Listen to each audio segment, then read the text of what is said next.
4 home runs in a ball game against Tampa Bay yesterday. Manny Machado 2, Delman Young his first 2 of the year. Not enough. They lost 9-5. Now the Orioles are on the road. Ubaldo Jimenez has never lost to Houston. He carries that perfect mark into a game that the Orioles want to get out of a 2-game losing streak. Orioles baseball, Astros next.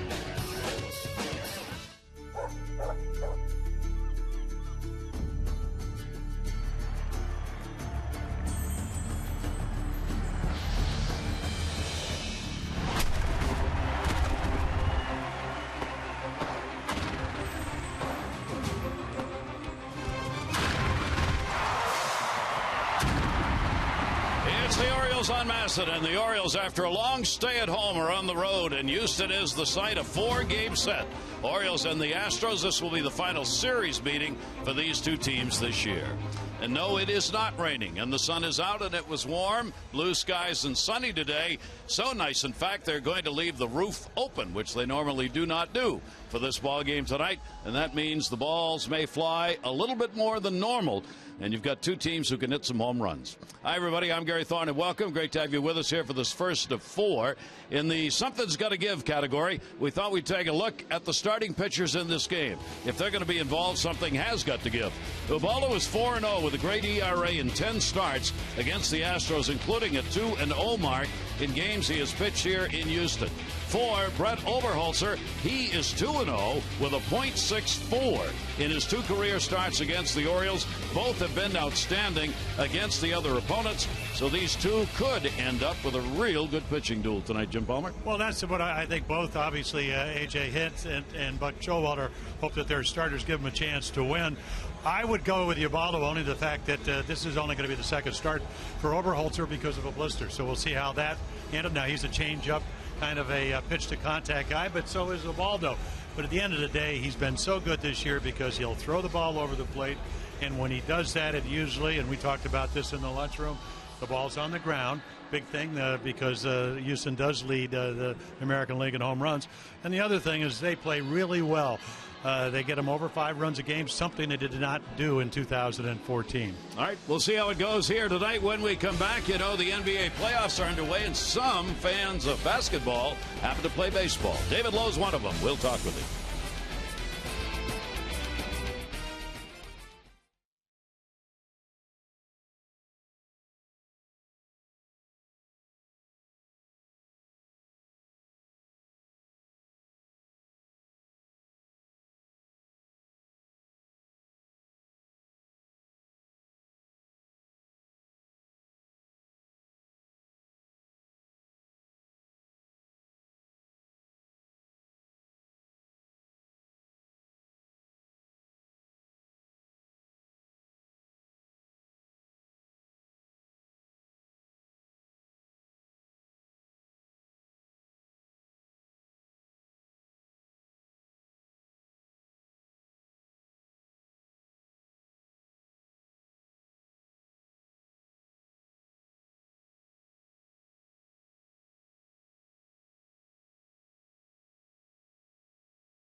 On Masson is brought to you by Southwest Airlines. Book your low fare now at southwest.com.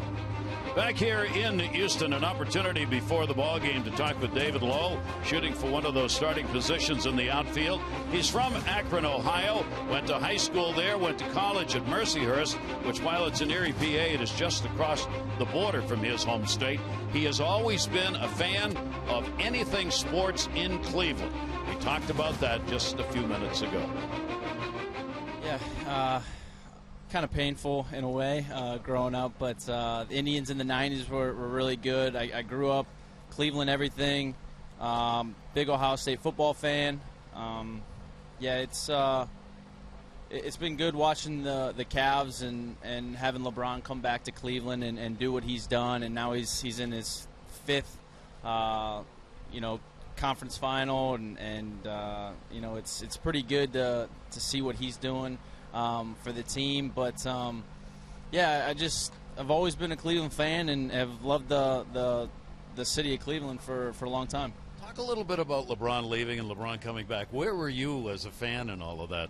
Yeah, I mean, a lot of people hated when he left, with burning jerseys and all that stuff, and to be honest, it's one of his things that he wanted to do. He wanted to get away for a little bit, and now he's back, and just what he does for the community of Akron, where his hometown from, and from where I'm from, and the stuff he does for the community and for Cleveland. I mean, it's unbelievable what he does, and he's just a great athlete. I love watching him play, and hopefully they can pull out these finals. Did you know the family? Did you know him?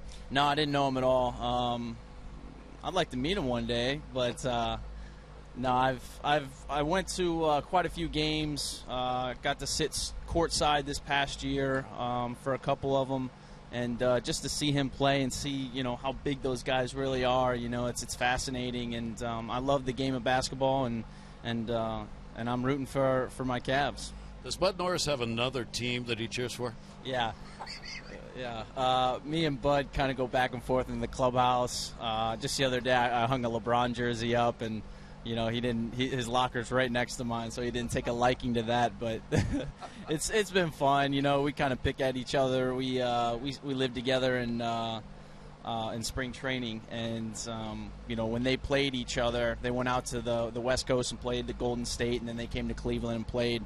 And we kind of were just watching the game together, and it was just it's been fun. Will Cleveland win? I got Cleveland winning in 6, but I know Bud has some different outcomes. All right, let me ask you at least one baseball question here. You got an opportunity to get a position now. With Alejandro Diaz gone, it shortens the outfielders by one. Right and left field clearly is still open. Where's the race? How do you feel? Yeah, it's unfortunate that Alejandro left. He's a great guy, a guy that's been in the game, for quite some time now, and you can learn a lot from him, and I did. And he's a great teammate, great guy. It's kind of stinks to see players, leave and teammates go, but that's the way it goes in this game. And I've been able to fill in out in the outfield. Jonesy's kind of been down a couple of days. So I just tell myself I want to play just to help the team out in any way I can. Like I said, just getting a bunt down, moving a runner over so we can get an extra run scored, or whatever it is. It could be anything. Making a play out in the outfield for our pitching staff. So I prepare myself to play every day, and that's kind of how I look at it. David, we really appreciate it, and from a Celtic fan to a Cavs fan, since the Celtics are long gone, good luck. All right, thank you very much, Gary.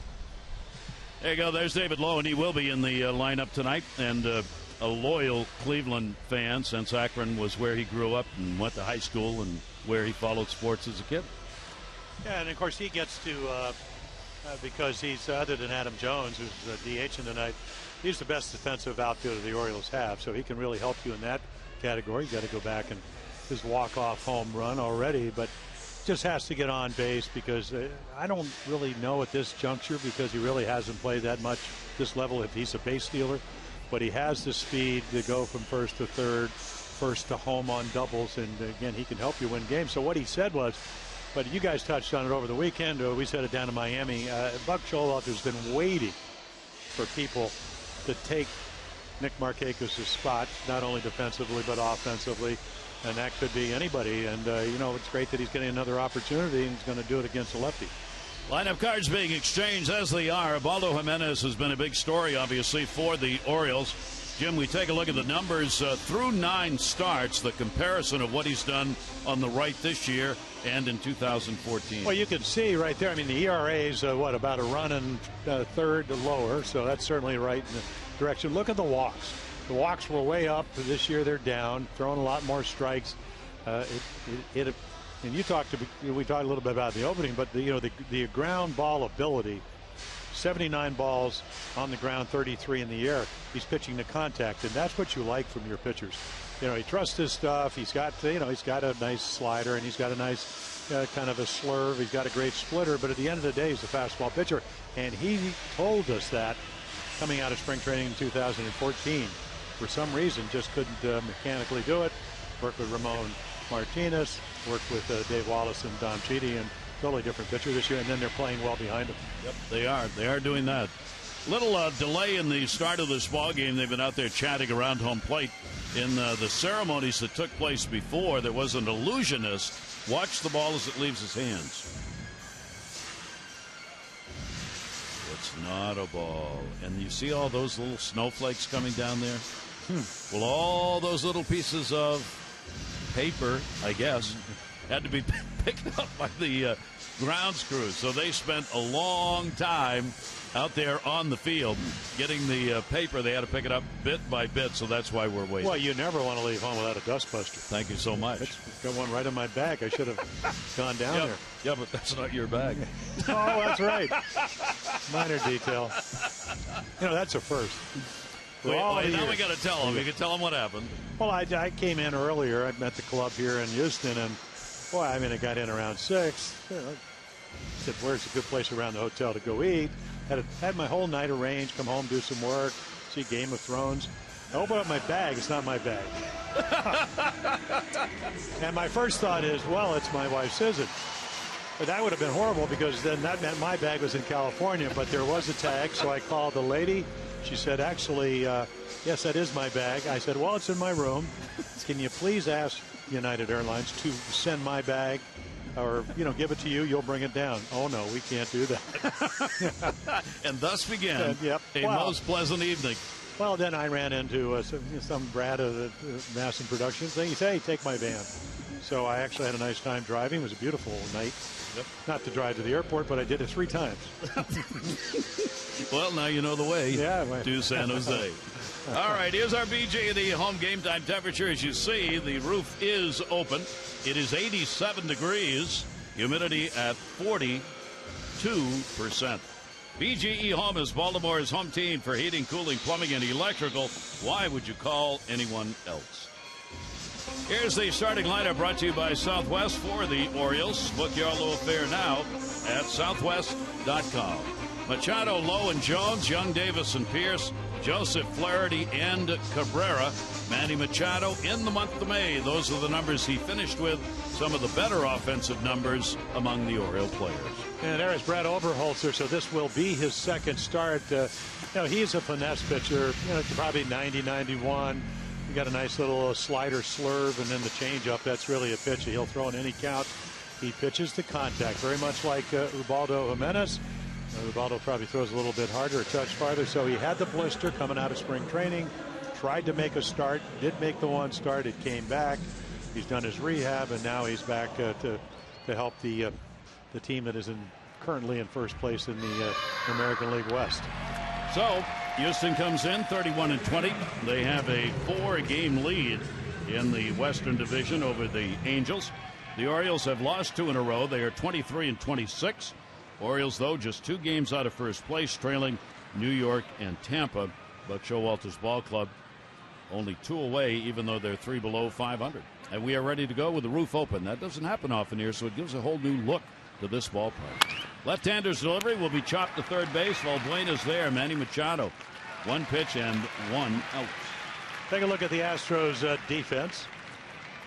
And again, you better be on your toes, because he's going to pitch the contact. 28 walks and 24 starts. Tucker, Rasmus, Springer, that's the outfield. Valbuena, Gonzalez, Altuve, and then the big Chris Carter over at first, and then Jason Castro will do most of the catching. Mike Conger coming over, Hank Conger coming over from the Angels will probably play against left-handed pitching. David Lowe, and he will take the pitch there for a ball. David is hitting in the number 2 spot, playing in center field.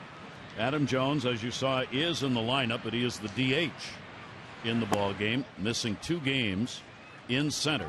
Lowe's been playing out there, and if Adam Jones, if things goes well, David will not be in center for game 2 of this series. Jones would be back. Valbuena is playing in at third base. Left-hander's delivery to him, and that's going to miss outside for a ball. The Orioles coming in against the left-handers have won 4. They've lost 5 against left-handed starters. Overall, they hit .262 off lefties and .252 off the right-handers. And Lowe will take it. There's a slower than slow off speed. Well, that was actually his fastball, Gary, but it was a 3-0 pitch to a lefty. And again, your thought process is if he wants to swing 3-0, at least try to make a good pitch. Make him put it in play, but he was taking. 3-1 delivery on the way. That'll catch the outside corner for a strike. Lowe against the left-handers, very few. I mean, 1 chance. This season, he's 1 for 1 against the left-hander. He's had 45 at-bats from the other side of the plate, or against right-handers. And that'll be fouled off at the plate and keep his at-bat alive. Yeah, they don't put on a pronounced shift against David Lowe. A.J. Hinch, the manager of the Astros, saying at the end of the day, he still thinks he's a pull hitter. You know, maybe that changes a little bit, but they kind of look at the bat path, and you can see right there, just able to foul it off to keep the count alive. Outfield shaded to left field. They give him the big gap in straightaway center field, and he'll go to short with that one off the fist. Gonzalez has got it, makes the play over to Carter, and a couple of ground ball outs, which is interesting since Oberholzer coming into the ball game had 62% of his outs recorded on fly balls. First 2 in this ball game, though, are on the ground. 2 down. Adam Jones just chomping at the bit. As Buck Showalter said before the ball game, if there's one place you don't want to be when Adam Jones isn't playing, it's in the dugout. Adam just can't sit still, can't stop talking, and wants desperately to be back out there in center field, but the Orioles with that bad ankle not taking any chances. So he DHs here in this game. And Buck Showalter said if he feels good tomorrow after DHing, then he'll be back out there in center. He had a 2 for 10 in the first series against Houston. The Orioles won that series 2-1. That ball is there at the knees for a strike. Against Oberholzer, this is going to be the first chance that Jones has had to take a shot at him. Left-hander. 1 ball, 1 strike count. And again, there's the change. Yeah. Oof. Well, that's the one thing. Hey, if you're hitting against Brett Oberholzer, in the back of your mind, you always knows, and it doesn't really matter what the count is, that he's going to throw this pitch. So 90 or 89 becomes like 95, and again, the whole reason you want to throw the changeup is to slow the bat down, and just the thought of the fact you have it in your back pocket and you'll throw it in any count does that. It seems to be the pitch of the year around Major League Baseball for many, and that is that changeup. Be it the circle change, straight change, however it's thrown. Pitch on the way, and he came back inside and got him. So Oberholzer starts out retiring the side in order. Now Ubaldo Jimenez will be on the mound for the O's.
Really enjoy this game.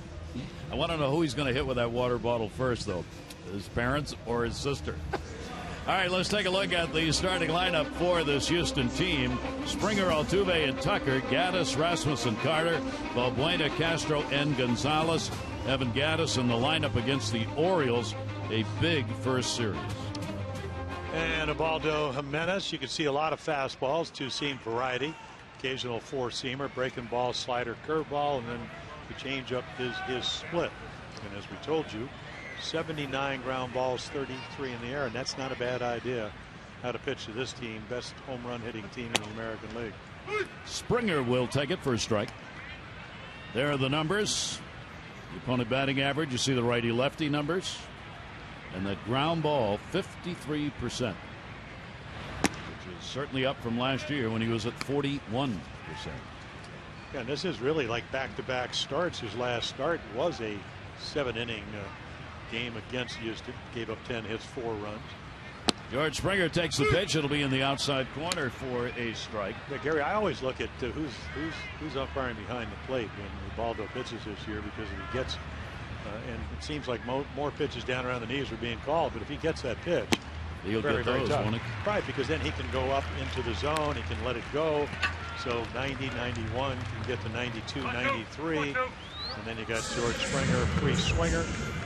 And now all of a sudden, he's got to expand the zone, and you take advantage of that. So strike one has a lot to do with it. And then the guy behind the plate tonight, it's going to be Tripp Gibson, calls that pitch. Big, big, big difference. So Ubaldo starts it with a strikeout. Now he gets Altuve. Altuve had a 5 for 14 against the Orioles in that first set. And Altuve will take the pitch for a strike. That's the other thing Ubaldo Jimenez has been doing to help his cause, and that's throwing those first pitch strikes this year. Challenging hitters in the strike zone. Comes in 14 walks, 51 innings. Fewer hits than innings pitched. 47 hits. Fouled off, and he gets ahead of Altuve. A couple of strikes. Yeah, the Orioles are winning 2 out of 3, as you mentioned, Gary. 4-1, then they lose 4-1, and then they win 5-4. So they outscored Houston 10-9. But they were able to win 2 of the 3 games. And Buck Showalter, Oriole manager, Dave Wallace, pitching coach on the right. In the dirt, trying to get Altuve to chase one, which he would not do. Yeah, he's got a pretty good idea of the strike zone. You know, you don't get 225 hits leading the American League in hits, and then of course the batting title. I was thinking of that today. That's tough to do in Little League. Very tough. Get in Delivery to him. Altuve will take it outside. He's hit in 5 of the last 6 at a 3.08 clip. He is right now tied for 5th in the American League with 61 hits, and he is first in steals with 15. This ball club runs. Down to third base. Manny Machado is back, but a big hop to him, and he hustles that throw over to get him. Altuve out of there. Take a look at the Orioles defense here. Minute Maid Park down in Houston. Pierce, Lowe, Young.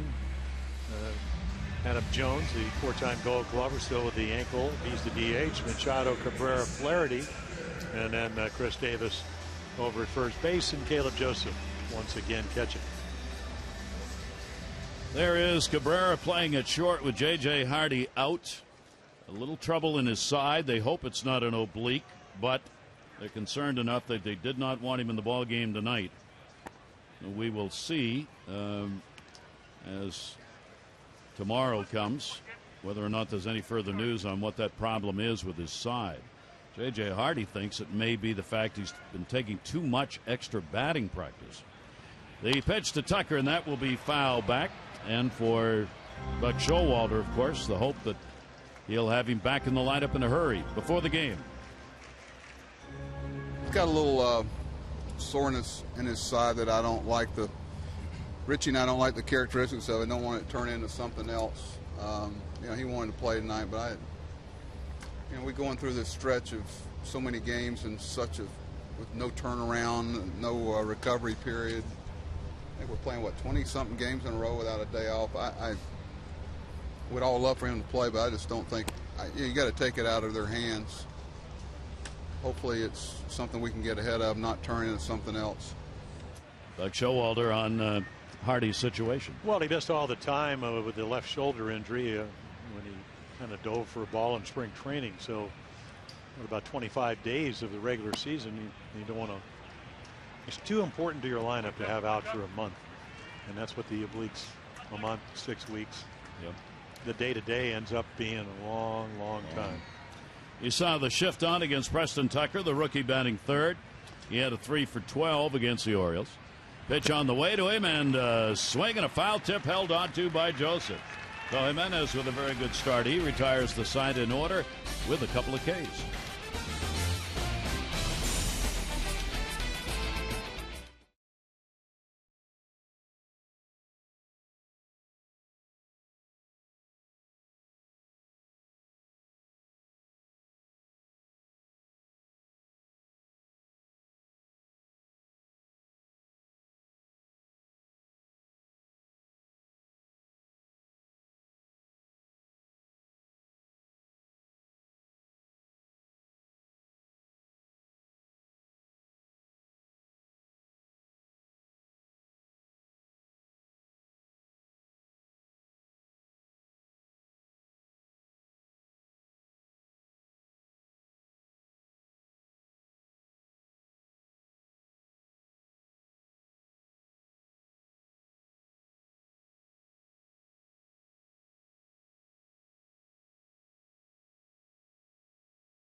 From Westminster, 500 for being selected. Another 500 for every Orioles home run hit tonight.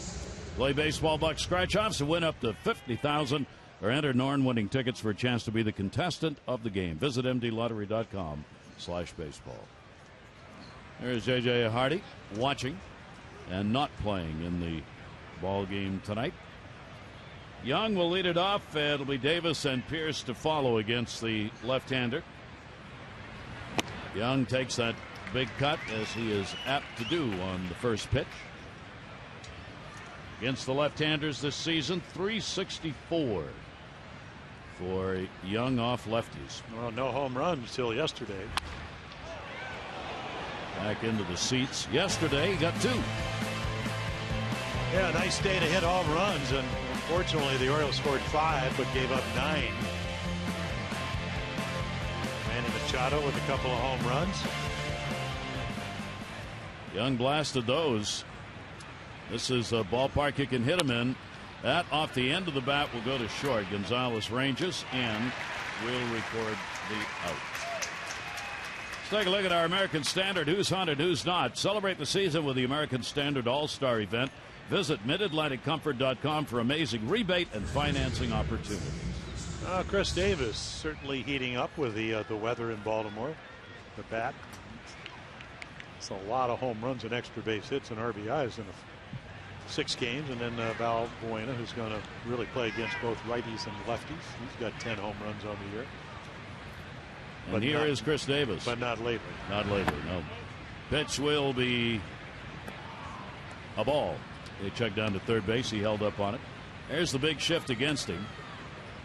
Talking with the broadcast crew here for the Astros about the fact the ballpark roof is open. They said the ball will fly better here tonight. If you can get it up in the air, it'll carry further than when it is closed. And they said normally there's a breeze that swoops in here and off the Gulf and then flies out towards center field. It is not blowing that way tonight. In fact, there's virtually no breeze at all tonight. So the ball may carry a little better, but won't have the help of what is a normal outgoing breeze. Yeah, short porch and left, and then you got Towles, Hill, and center field. Tal Smith, the former general manager. That's that incline. A 10% incline to go uphill and catch a fly ball. That's where you want to throw it to if you can. 436. My Lord. Some very strange dimensions here because it's 315 down the left field line. Right hand is batted. Look at that, and just want to pull. Well, that's the unusual thing is that the Astros leading the. Davis puts it up in the air that way, but got under it. Yeah, it's a little like Fenway, and that ball skied out there. And I would imagine if, like you do in Fenway, every time a ball's hit well to left field or not, maybe sometimes not so well, hard flutters a little bit. Take a look at the numbers in this ballpark. Here's where it ranks this season. 3rd in home runs per game. Batting average only 14th. The runs per game is the 11th highest, so that's kind of in the middle. ERA the 5th lowest. So it kind of is played almost more like a pitcher's park than it has a hitter's park, which is what Jim was talking about. You just stay away from left field if you're a pitcher, and you're probably in pretty good shape. Yeah, you can hit some balls down the right field line, but that's fair. But left field, it is like Fenway. I mean, your left fielder, every ball hit hard to left, you just turn around and hope that it hits the wall.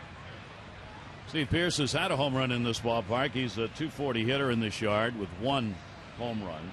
And two down, nobody on. Yeah, another thing, Gary, you have to pitch to both sides of the plate. You just can't pitch down and away because the good hitters will go out and get that pitch. Pierce down to third base on a chop. Balbuena will make the throw. These two pitchers starting as we had anticipated in what could be a very tight ball game. We'll see. 1, 2, 3 innings.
Live casino inside the numbers on the offenses of these teams. Yeah, so you can see that. I mean, home runs. Houston leads the American League in home runs, and then stolen bases not in there. They're second in on-base percentages, and you can see the on-base percentage both of these teams.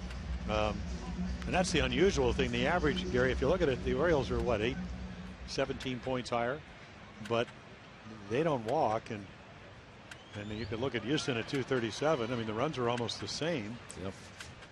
Now the difference is they've scored 22 more runs than they've given up, and the Orioles have scored 1 less.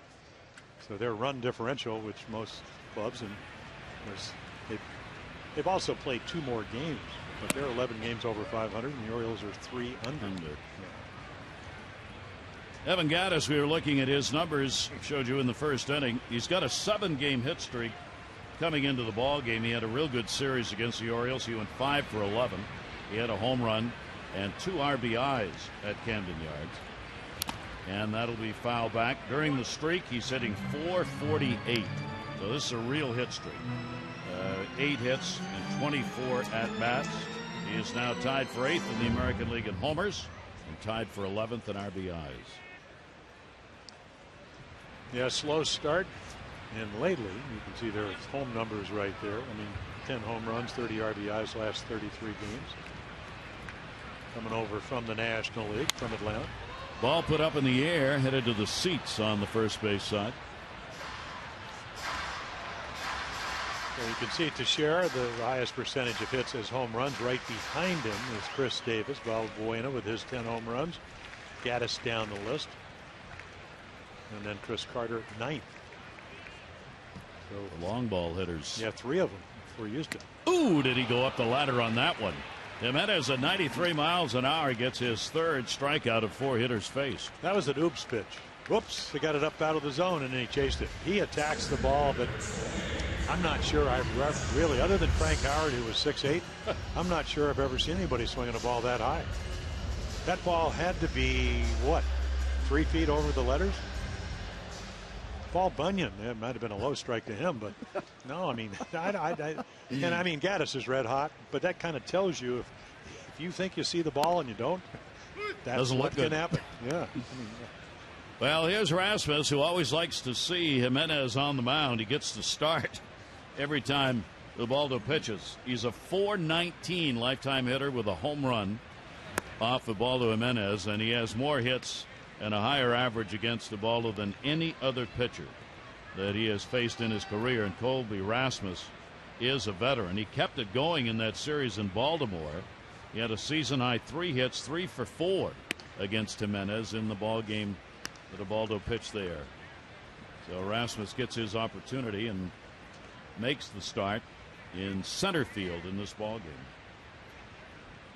Jimenez delivers to him, shift on. He won't go after the pitch up high. And a 2-ball, 2-strike count. Well, he's a high strikeout, high home run guy. And those are the numbers you were talking about, Gary. Over 400 with a home run. Val tips and said he got him. Wow, Caleb Joseph held on to that. Well, that's 2. And Thought that might have bounced. Yeah, if you went back to Preston Tucker, he swung to end the 1st inning, and I mean, almost got whiplash looking back.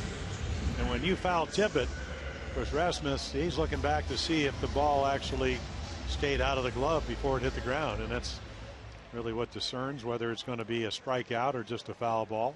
This gives a whole new meaning to presentation to the umpire, because he turns around and holds the glove up. Says, I caught it. And he did. So a couple of quick outs on strikeouts here in the 2nd inning. Here's Carter. Carter comes in with a big hit streak. The Orioles have put a shift on against him, the other way, of course. Jimenez delivery to him is going to miss outside. Carter carries a 2 for 9 lifetime against Ubaldo. He too has a hit streak that is worthy of being called that. He's 10 for his last 28. Going to that outside corner and missing it. Yeah, and he was, what, 9th on the list of hits per home run? Hit a home run every 13.7 times last year. On his way to 37 home runs. Big power bat. And he walked it. So he stayed away. And with 2 down, there's the first walk of the ball game. Time's running out on your chance to bid on the special jerseys and caps featured on Memorial Day. The players and coaches who wore them have autographed them. They've been authenticated, and they are up for option. But the bidding will close tonight at 10 p.m. Eastern Time. Go to Orioles.com/auction to place your bids. The beneficiary is going to be the Fort Meade Alliance Foundation. That's Orioles.com/auction. Runner on at first base. Here's Luis Valbuena. Valbuena has faced Jimenez 4 times and has not picked up a hit against him. He has not had a hit in his last 12 times to the plate. Yeah, low average, but he comes over from the National League when the Orioles went to Chicago. 3 against the White Sox, got swept by the Cubs. He had a nice series against the Orioles. Inside corner. I remember when he came up with Cleveland, Gary, everybody thought he was going to be an outstanding player and never quite got it together, but he had 53 extra base hits for the Cubs last year. And they trade Dexter Fowler. The Cubs wanted another outfielder, a guy that could play center field, and Valbuena comes down to Houston. Plays third, puts the ball up in the air to left field. He too got way under a towering fly ball. Pierce will put it away. No runs, no hits, no errors, and 1 left on base, 2 complete. Pitchers controlling the first 2 innings.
They got rained out against the Nationals. So did the Red Sox at home against the Twins. Toronto and Nationals split tomorrow doubleheader, and on Wednesday a split doubleheader for the Red Sox. The Rays leading the American League East with a .510 win percentage. It is the lowest win percentage for an American League East leader on June 1 in the history of division play. Michael Pineda, he was traded from Seattle. First time he's going to pitch against them in his career. He goes up against King Felix tonight, who's 9-5 with a .287 lifetime against the Yankees. Some Oriole fans on hand here at Minute Maid Park in Houston on a very pretty night. Infield moving into the shift, and the pitch will be taken for a strike. Caleb Joseph. Joseph with an 0 for 2 in the only time he has faced this left-hander. Yeah, all the ground balls are hit to the left side. It gives you an idea of the sinker, the change-up. And, of course, we talked to Scott Coolbaugh. We look at Waldo Jimenez, who's easily gotten through the first 2 innings. Scott Coolbaugh said, we want to use the right side of the field. You know, inside out the ball. And, of course, that's why they put the shift on, because it's hard to do that. He said, we went over that.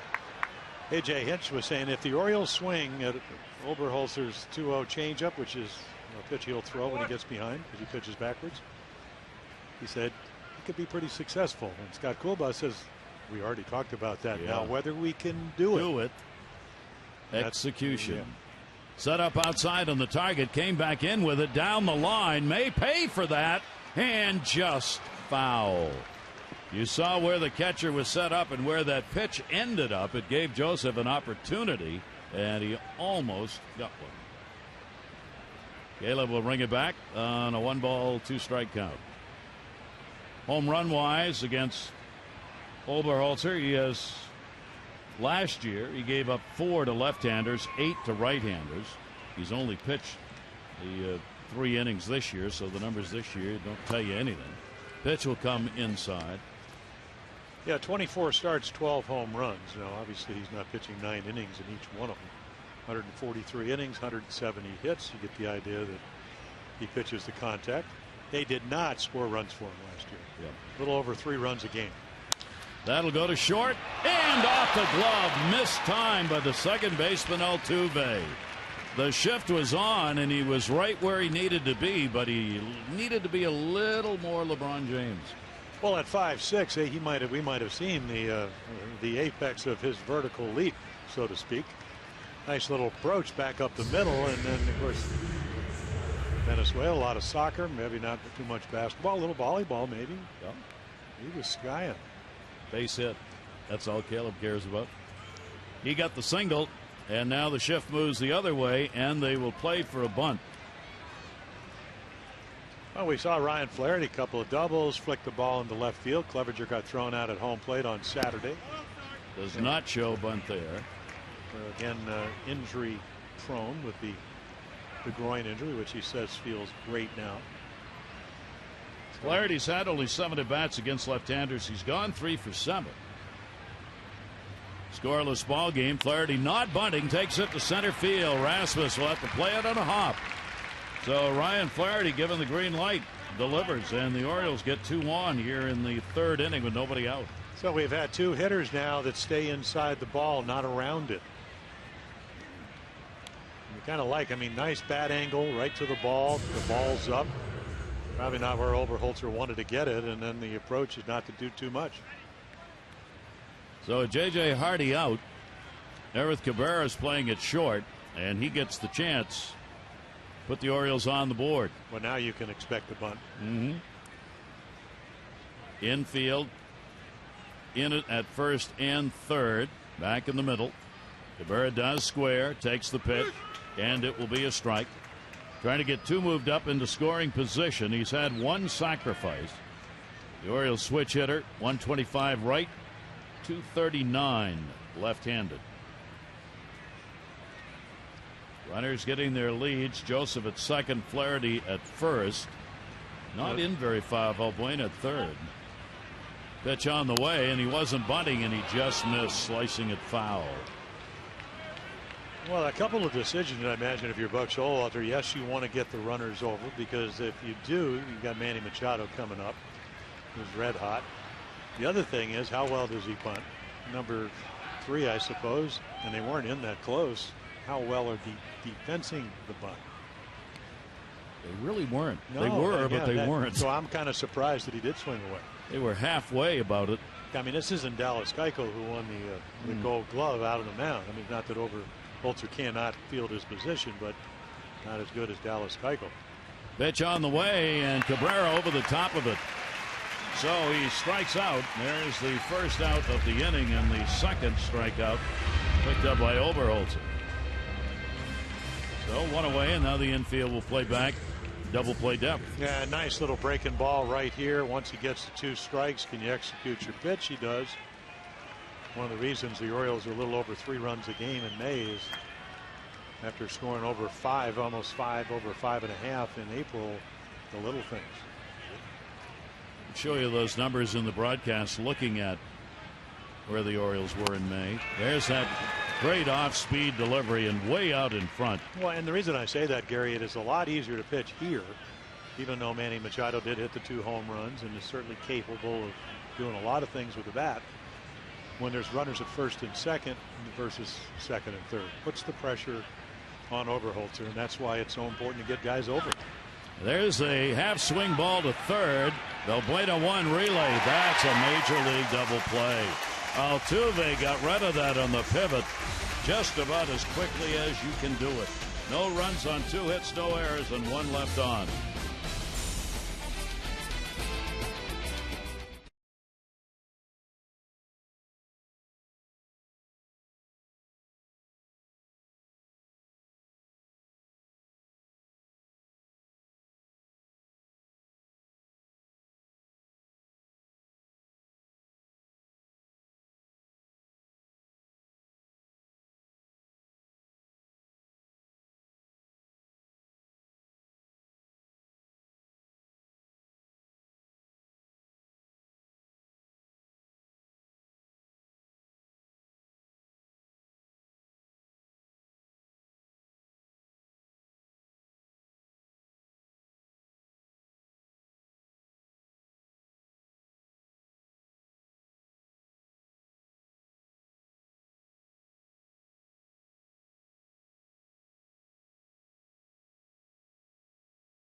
Visit whywaitintheer.com. Well, there you go. I remember when Bill Miller won the batting title, 2004 for the Red Sox, hitting 9th. No, it's always nice to have guys down, especially the American League, not giving you outs. Those are some pretty impressive numbers. A lot of firsts. Yeah. So, for Ubaldo, be beware as you're facing 8 and 9. Here is Castro. Jason Castro, the catcher, has a 1 for 7 off Ubaldo, which happens to be the same number he had in the series in Baltimore against the Orioles. And the pitch to him by Jimenez is going to miss. Castro got out of an 0 for 9 in the ball game yesterday. Picked up a 2 for 3. Yesterday's game, 3-game series with the White Sox. This team was shut out by the White Sox 6-0. Way out in front of that, popped it up, foul territory, Davis. And Chris has it. 1 down here in the 3rd inning. Celebrate summer at Oriole Park by picking up the new Birdland Summer 6-pack. Choose any 6 remaining games, and you can choose which ones you'd like. You'll save up to 20% off the price of single game tickets. You can choose the great rivalries, promotions like bobblehead dates, fireworks night. You choose. The Orioles.com 6-pack, or you can call 888-848-BIRD. Number of Oriole fans on hand here with a 4-game set. We played here in Houston.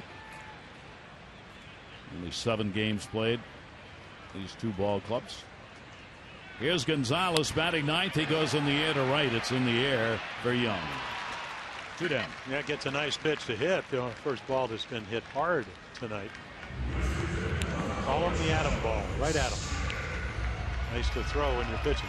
And Jim, we know, talking with everybody and anybody who's watching this year, if you throw strikes on first pitches, they're probably going to swing. Yeah, especially this club. I didn't do the 3-game series, but the one thing, if you watch that game, if you're a former pitcher or just a baseball fan, you go, this is a group of first ball fastball hitters. So that's why he got Castro. He got behind him, didn't throw strike one, threw him a splitter, popped it up. Right there, you get, and there's a high fastball. Springer's a very aggressive guy. Doesn't mean he's not a bad hitter. And there's nothing wrong with going up and getting your pitch on the first pitch and having a good swing. It's when you start chasing curveballs, splitters, and whatever and making weak outs.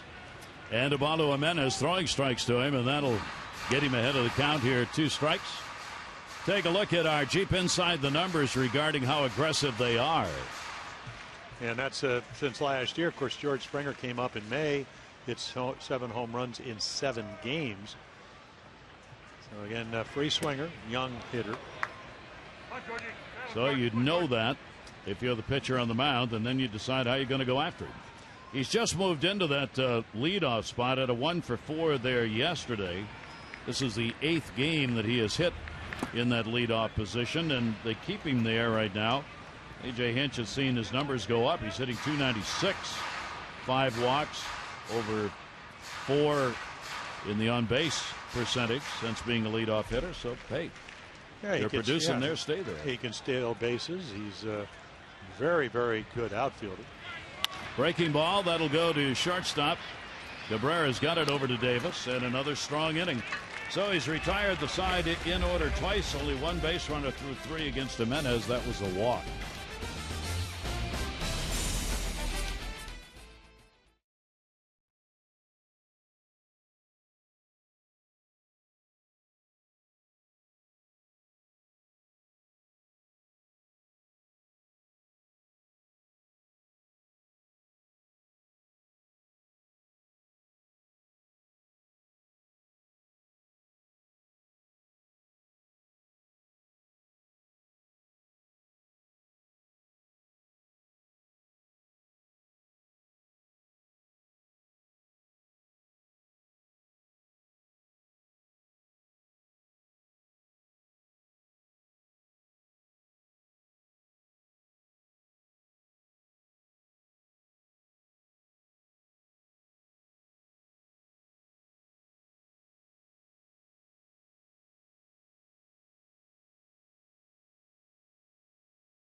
Continues to be mentioned often in the Orioles organization. Well, hard-throwing right-hander started as a position player and then worked his way through the minor leagues, and now at AA Bowie.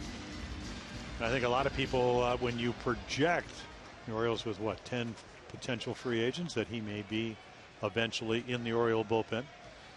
So well, he's struck out some people, as you can see by those numbers. The scouting report on him, upper 90s, sidearm. Matt Wieters, who caught him at Bowie rehab, said nasty. Yeah, well, you can see the right-handers hit 152 off him. Not a comfortable evening or day. Scoreless ball game. Ground ball down to first will be foul as David Lowe in the 2 spot leads it off for the Orioles. The Orioles have 2 hits. The Astros have none. Each team has left 1 on base. Jimenez a walk and 4 strikeouts. Oberholzer no walks and 2 Ks so far in the ballgame. Lowe grounded out first time up, takes the pitch for strike. Yeah, so the strategy of getting them on as they did last inning, lead off base hits by Joseph and Flaherty.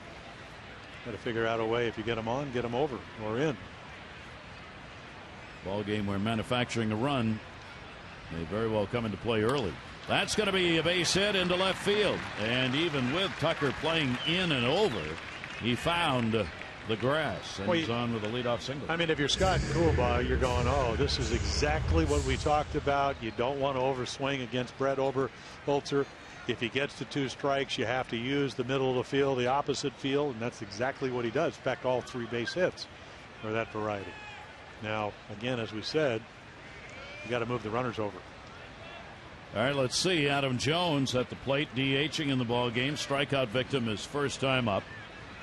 Adam had missed the last 2 games. First time that he'd missed back-to-back games since 2011 because of that sprained left ankle. That one will be foul back on a very big cut. Adam in the running, of course, for another all-star appearance. It's a real jam in the outfield. There are the votes so far. You can vote. MLB.com. All the voting is online this year. You get 35 votes per email. And you can see that Adams right there in the mix. And you got to vote for the guys that you want because, again, home field advantage, the American League team. I always, when I played in the All-Star games, that wasn't, just alternated World Series every other year. Now it's very important. So you want your best players there, and you're looking at one of them right there. Miguel Cabrera is in a real race with Eric Hosmer for the first base position. They have almost identical votes at just over 2 million. Some real good races. Altuve here in this game, the second baseman, way ahead of Omar Infante for the All-Star starting position at second. There is Altuve. Mike Moustakas way ahead at third. Alcides Escobar, Jose Iglesias are close in the race for short. Designated hitter Nelson Cruz way out in front of Kendrys Morales. Jones with a runner on at first base. 1 strike count. They got him picked off. Low going. There's the throw, the tag, and he's out. Good play by Carter on the tough throw to Gonzalez. It goes as a caught stealing, but Oberholzer had him on the run. Yeah, hit him over the middle. So must have got the back, that right shoulder. But you're David Lowe, if you get caught, put your head down, motor, hope you beat the throw. But because Carter, I mean, he really led Gonzalez. Terrific throw. Gave him all kinds of time to tag him. So that takes the leadoff batter off the base paths as Lowe is out of there. And now Adam Jones. 1 strike count, nobody on. Off the fist to short, Gonzalez. What Showalter was saying the other day regarding base running for the Orioles, he said there is nobody on this team who doesn't have a green light. He said what you see them do out there is what they are doing when they feel they have a chance to steal a base.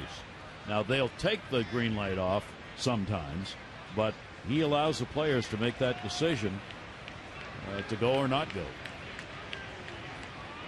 2 down here. Here's Young, grounded out his first time up. Pitch outside for a ball. Yeah, I think you have to be very judicious when you run, when you have Jones and Young and Davis coming up. And sometimes you obviously forget that. Especially in a ball game where you know it's going to be probably very tight. Well, you want to get to second, but Jones can drive you there or get you home. You just can't get, I mean, it's just, Oberholzer's just saying thank you. Yeah. Big swing on a pitch up. Young grounded out his first time up.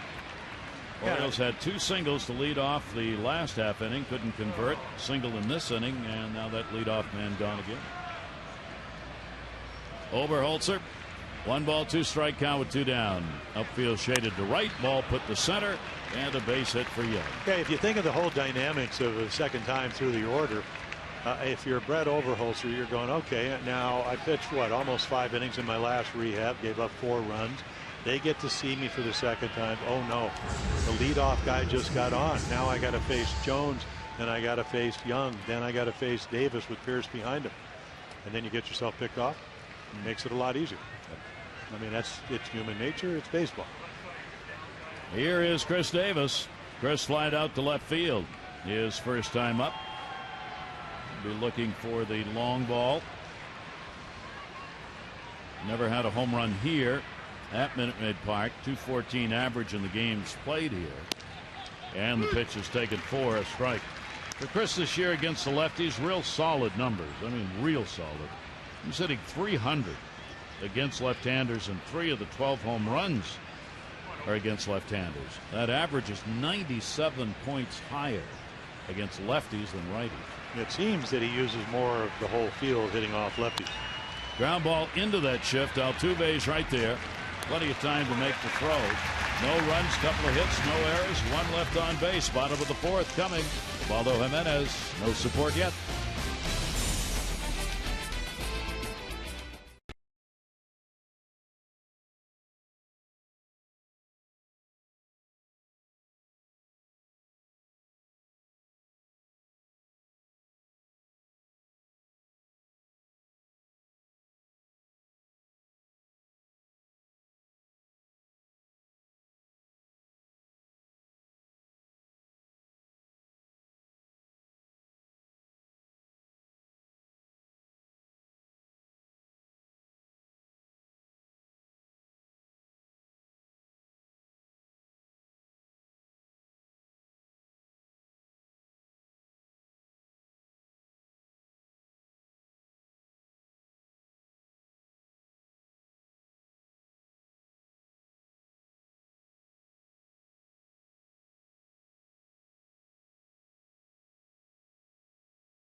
Good one underway. Great to have you with us here in Houston for the first of this 4-game series.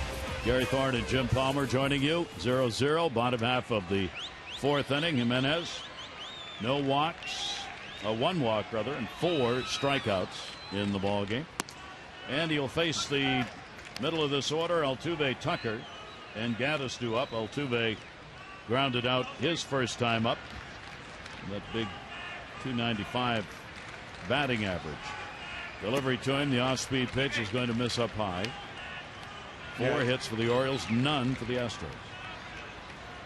Yeah, still amazing. It doesn't matter really how tall you are. I mean, Pedroia won the MVP for the Red Sox. He's maybe a couple of inches. There's a perfect pitch and a fastball count. But 225 hits and 47 doubles and 56 stolen bases. What a year. Unbelievable season for Altuve, and going to the All-Star game again. Pumps that one up in the air to left center field, but it's in the power alley area. Pierce is there to get it. Altuve is retired. The Orioles going to return home on June 9. That'll be Tuesday to begin a 3-game series against the Red Sox. Good seats still remain, won't last, and Tuesday is Ollie's Bargain Night. Presented by Ollie's Bargain Outlet. All upper reserves only $10, but you got to get them in advance. Paint the park orange. Get your tickets. Orioles.com or 888-848-BIRD. Tucker, a strikeout victim, his first time up, fouls that one back. Yeah, he hacks, and you know, in Baltimore he was able to get some balls to drive because he worked the count. But tonight, that was a hanging slider, slurve, whatever you want to call it, and then struck out on a splitter that was a good pitch the last time up. Tucker is a rookie, up among the rookie leaders. He's second in OPS and on base percentage, second in slugging for rookies, tied for 8th in home runs and 6th in RBIs. Those are for the rookie numbers. Great pitch by Jimenez. Put that one down low. Tucker just kind of staring out like, where did that come from? Yeah, his manager A.J. Hinch said, hey, you know, you may hit up in the lineup after he had been in the big leagues over a week, and he said, Well, so. And again, the other thing AJ was talking about is that he hits lefties, hitting over 340 against left-handers, so he can hit balls the other way. We saw Ryan Flaherty do it for the Orioles his first time up. Pitch on the way, and Menez will miss with that one way outside. Tucker takes the count to 2 balls and 2 strikes. He's out of Tampa, Florida, born, raised there, 24 years old. Getting a chance here at the major league level in just his 5th pro season. Nobody playing there. That'll be a base hit. Pierce going over to get it. On his way to second base is Tucker, and he gets the double going the other way. Yeah, that's what his manager was talking about.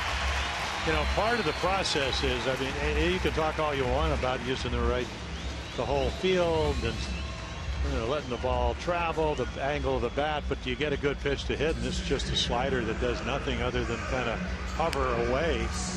And again, that approach, you can see he's not a particularly fast runner, but he can hit. So here's the first scoring opportunity in the ball game on the first hit of the ball game for Houston, as Jimenez had shut him down through 3 1/3. Now Gaddis, a strikeout victim, his first time up. Opportunity to put Houston on the board. Pitch to him, a swing and a miss on a ball in the dirt. Joseph blocks it, keeps it out in front, and holds the runner Tucker. Yeah, the amazing thing about this team, second in steals, first in home runs, but way down the list with the runners in scoring position number. Altuve, the only guy with remarkable numbers. I mean, Gaddis 9 for 44. Well, the team is 13th in the American League, 13 out of 15, and 27th in the majors. I would think it's hard to do that for a year, so Yeah, you would like to think that their offense might even get a little bit better. They've done it with home runs and running and some good pitching. They are, as we said, first in home runs. They are second in stolen bases. So they move some people around that way. But I agree with you, Jim. I don't think you can be that low in average with runners in scoring position and maintain a top spot. Maybe wrong, but well, and you may not be able to. I would think you'd get better as the season progressed because it's that low. Pitch is in there for a strike. Jimenez spotting that one on the inside corner to Gaddis. You got to remember, Evan Gaddis swung a ball over his head, so now he's going to say, I'm going to make it down, but I don't want that. We talked about with Tripp Gibson called the low pitch. Well, there was an example. He's had a big strike zone, and I think that's why the scoreboard is 0-0 in the 4th. Gaddis having a good month, hitting .276 in May. Another good block made. Joseph again holds the runner. Well, that's a tremendous block because, as you mentioned, it's a double or it's a wild pitch. This is wild pitch written all over until he gets his body in front of it. As we mentioned, I mean, it's just trying to get him out, swinging a slider down. You want to throw it a little bit out of the zone, maybe not bounce it like that, but your catcher does the job. Flaherty holding the runner at second fairly tight. He's moved over there positionally in this at bat against Gaddis. 2-2 delivery on the way. Gaddis a swing and a miss, and he got him on an 87-mile-an-hour pitch that he kept down. Well, there's a splitter, and boy, it's a good one. When you trust your stuff and you got a really strong free swinger, watch the ball tumble out of the zone. In this pitch, you can see him split his fingers, and the whole thing is throw it why it looks to be a strike, so it goes from strike to ball. And that's what the good breaking ball, the good splitter does. And it moved in on the right-hander. So 2 down. And Rasmus down to first. That's a fair ball. Davis will take it to the bag, and Jimenez out of the inning.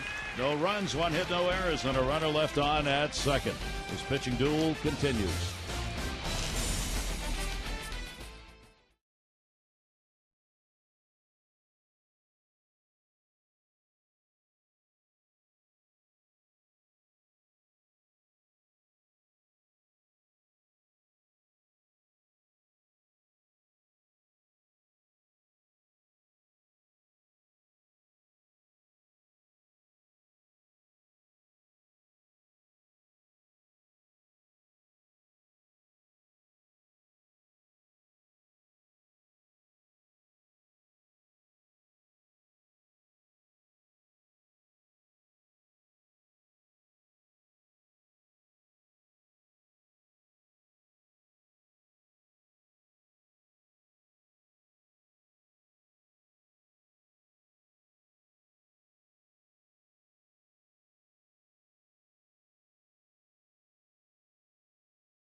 Southwest Airlines. Book your low fare now at southwest.com. And by Navy Federal Credit Union, proudly serving the armed forces and their families for 80 years. Really a beautiful night here in Houston. Much damage done, of course, with that tremendous rain that they had. But today, cleared out. They are doing a lot of cleaning up processes around Houston. Still, I heard today over 100 roads remain closed. And a loss of life here with that tremendous amount of rain they received. We have a scoreless ball game. And going to back out here. A little too long for Steve Pearce. Steve grounded out his first time up. Joseph and Flaherty will follow. Shift on against him. Outfield shading towards right as there's a tremendous gap, as you see, between the left and the center fielder. Which is a kind of an amazing number. He's got 1 base hit to right field, 3 to center. And one of the reasons the average is under 200 is that he's pretty much become a pull hitter. That'll be taken up and in on the 83-mile-an-hour pitch. So a 2-0 count. Yeah, so again, mostly a pull hitter. Coming off a career year. Really struggled early. 219 off left-handers. And this left-hander gets a pitch in at the knees on the inside corner. Yeah, I always found it a little bit easier if you can make your pitches to pitch to a pull hitter versus somebody that uses the whole field. I mean, you can concise the defense. You can kind of stack it. But so that's what they do on the infield, because their charge tell him he's going to hit the ball on the ground to the left side, and then a little bit maybe foreign to me in the air to right field. Oberholzer delivers, and Pearce will take it. So the Orioles, an opportunity here with a leadoff walk. We told you about the numbers as our Major League Notebook are turning the calendar page. It was not a good month of May for the Orioles offensively. They ranked 14th in runs. Home runs were 7th. The batting average was last in the American League. Runs per game was 14th. That's next to last. And you can see the starters and the bullpen got their job done, but the offense wasn't there. At least the pitching part of it, pretty much like 2014. That one goes to right field. Springer will go back on it. Runner halfway. Joseph retired. Now, the Orioles scored a lot of runs in April last year, and the Oriole pitching wasn't good, and they got a lot better in May. The hitting kind of stayed stable, about 4 runs a game. So you're hoping at some point the hitting, is going to be difficult with Cruz and Markakis not playing. Of course, Wieters will be back. So you hope the offense will get better. Somebody will seize the outfield positions, and all of a sudden you'll have a serviceable offense. Yep. In a division where there's plenty of opportunity to do that, of course. The Orioles were 27-27 on June 1 last year, 500 ball. They are 3 games below 500 coming into June this year. Flaherty had a base hit his first time up. Runner on at first base with 1 out. Orioles have not played a lot of games here as an organization. They have won 4 and lost 6 of just 10 games played here, with Houston coming over to the American League. Not a very big lead at first base for Pearce. Pitch grounded down to first. The chopper is foul. Yeah, you can see it's a pretty fast infield. I mean, it's almost like the turf. Chris Gardner's a big guy, but I suppose if you hit it just right, you could bounce it over his head down the right field line. Especially when he's covering first base. See that defensive alignment? It is real grass, but a hard field. Very short turf. And we showed you Flaherty been up against lefties 8 times, 4 hits. Delivery will be outside to him. Orioles trying to manufacture something right here. He again has that left side available with that shift on. Well, 3 successive innings where you get either your first or your first 2 runners on, and nothing to show for it yet. Oberholzer living dangerously doing that, and the leadoff man on base. And the pitch will be to the gap. There's nobody there. Hello, center field, all the way back to Tell Smith's Hill. And coming around third to score is Pearce. On his way to third is Flaherty. Relay throw in, cut off. He's got a triple and an RBI, and the Orioles have a 1-0 lead. Yeah, coming off the groin pull, you know, you're kind of watching them. You know this ball, because nobody's playing there, is going to be most likely a triple. I mean, it rolls about 420 feet away. Well, here you go now, 5 for 9 against lefties. Always been a good high ball hitter.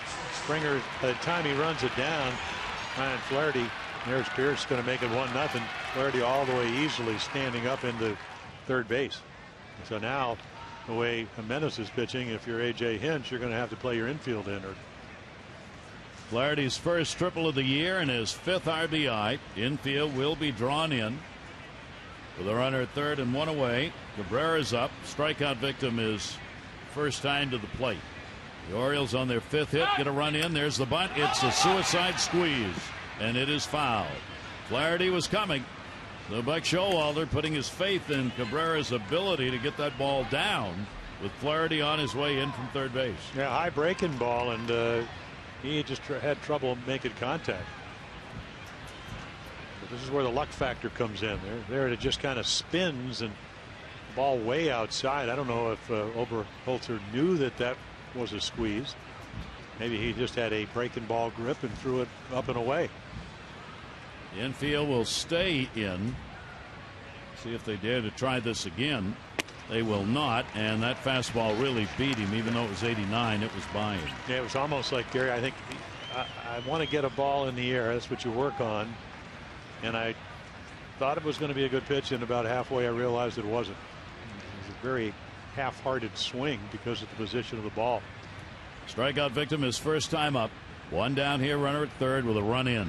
Oberholzer's delivery, that will miss inside. Yeah, that's how he struck him out the first time, got ahead, and then buried a breaking ball. Oberholzer surrendering the 5 hits, but it's the leadoff walk to Pierce that has cost him here in the 5th inning. The only walk he surrendered has come around to score the Orioles run. Left-hander's delivery to him, and he chased one up and away again, trying to find a way to push that through, and he couldn't do it. 2 down. Yeah, usually the pressure's on the pitcher, and Oberholzer gets out of trouble because he gets Cabrera to chase 2 balls out of the zone, and this one finish him off. And there's the swing for out number 2. Now the infield will back up, and Manny Machado will get the opportunity.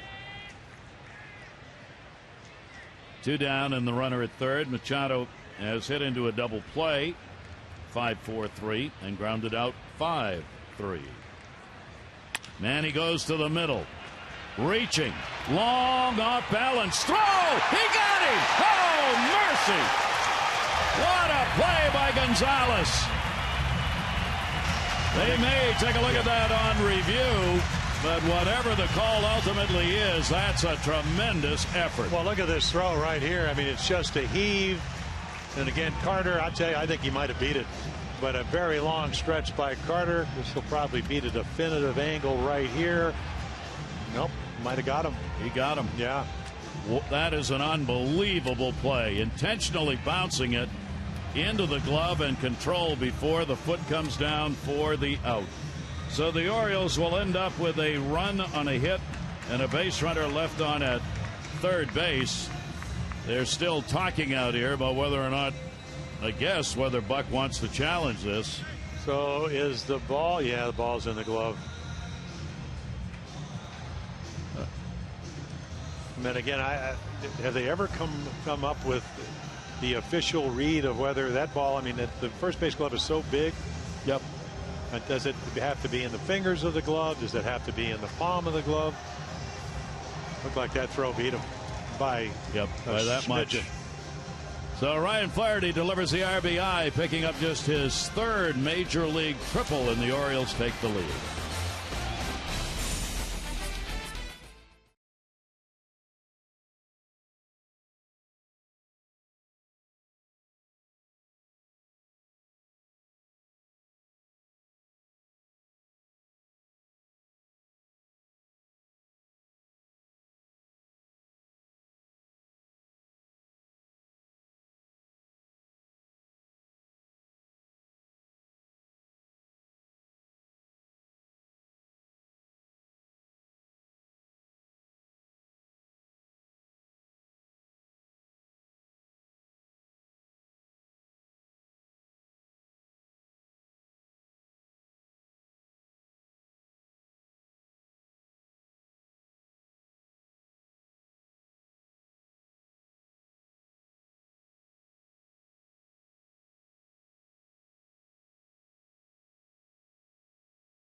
In history, the Houston Chronicle in 2005 printed an obituary for the last place Astros. They were 14 games out. They went on to win the pennant.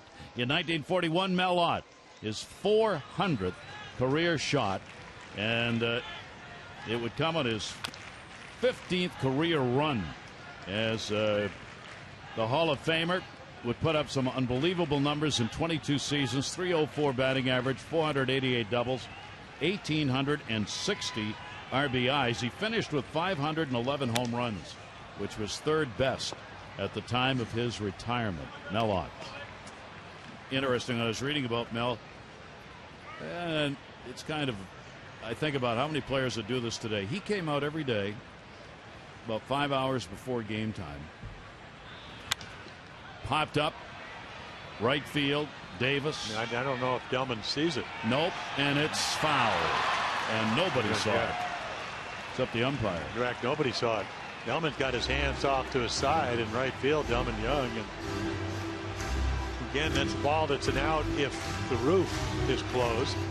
And the roof is open. Twilight, dusk here. Pretty routine play. Right there you can see Chris Davis, and he doesn't see it. Delman, I don't see it. And the good news, ball's about 18 inches foul. That's the only good news about that. I was going to say, what Mel Ott did, he'd come out way before game time every day with someone who would throw to him and push the ball down the opposite line, down the left field line, every day. He was a miracle worker of hitting the ball the other way, and he came up with the nickname Master Melvin because of it, and got to the point where he could actually hit it within 2 or 3 inches of the foul line on purpose consistently to pick up hits and boost that average. Well, one of the great modern day players, the late Tony Gwynn, they named a whole hole for him between third and shortstop, the 5.5 hole. Third baseman's number 5 on your scorecard, shortstop 6. And he could just maneuver the ball there, whether it was in or out. Carter will foul another one back into the screen. Yep, that's where he made a living. And then Ted Williams said, you know, you could pull the ball a little bit more. And then one year, I think he hit 20-some home runs. Didn't really matter if in or out. He'd hit the ball to left field and won 8 batting titles. Carter goes around. He could not hold up on it. And strikeout victim number 6. Yeah, really nice pitch. I mean, jammed him 93 up in on his fist, down and away. Folks, you're sitting at a pitcher's meeting. Run the ball in on his fist and then throw the dive bomber. Right there it is. And then, of course, if you're on the bench, you don't say this to Chris Carter because he's a big guy. If you're waving at me, Chris. You're right. What you you're don't thinking. say that. No. Here's Valbuena. Valbuena flied out to left field his first time up. Castro will be waiting on deck.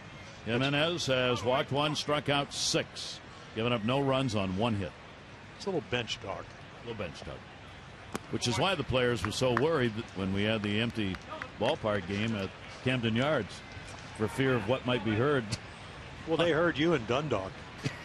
I love Dundalk.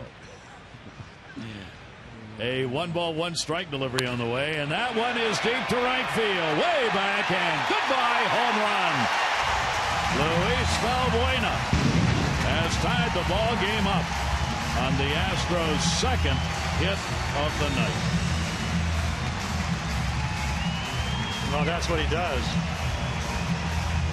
Now 4 home runs last 10 games, 16 of them last year for the Cubs. Now 11 here. And it's just down and in, and right into the power zone. All you do is drop the bat head, and then right field plays short here. And you don't have the high wall like you have down the left field line. So take that. Sunflower seeds drenched in water. So the 11th home run hit by Valbuena. 8 of the 11 have been hit here at this ballpark. And it ties the ball game up at 1 apiece. 5th home run surrendered by Jimenez. 3 have been hit by lefties. And the other 2, of course, right-handers. So here's Castro. Shift on against him. Ooh. And that hit him. And that was down low in the leg. Or ankle. Well, they're going to boom, but in a 1-1 game, you're not throwing at anybody. And boy, a catcher gets hit in the knee. And he gets hit hard. I mean, this ball's so at you, you can't get out of the way. Sometimes you over rotate, you want to get it in, and right on the side of the right knee. And he gets the leg down, and contact's made with the ball. Trying to put some weight on it, and you see the reaction of Jimenez. That's the first hit batter for Jimenez this season. And Jay Hintz, the skipper out there.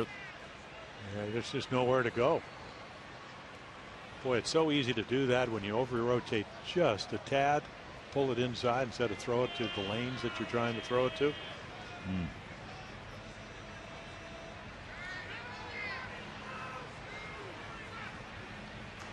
He hasn't tried to take a step yet.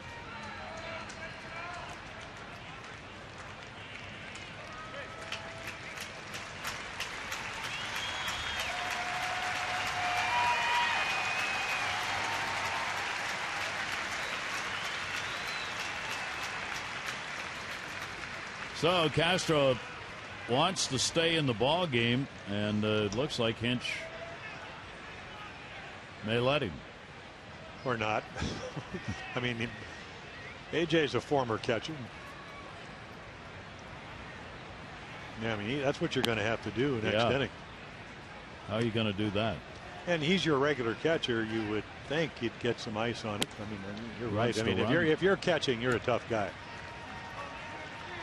But it's, again, can you play tomorrow? Can you play the next day? How long are you going to be out? Those are all the things that you're not a player, because you want to stay in. But if you're a manager and trainer. Well, look at it this way. It's only going to get worse. You're right. I mean, really, it is. I know. I mean, he's at his best right now because the blood's flowing, the body's hot. So, he can do it right now. But, boy, when he stops and sits down, that is going to hurt. But he's going to stay in the ball game. So Castro, hit by a pitch, is on with one away. What a great view. What a beautiful sunset here outside the yard. You see all those cranes? I thought I was in Toronto. Yeah. There's almost as much construction going on here as in Toronto. Well, that's virtually impossible. That is impossible, yeah.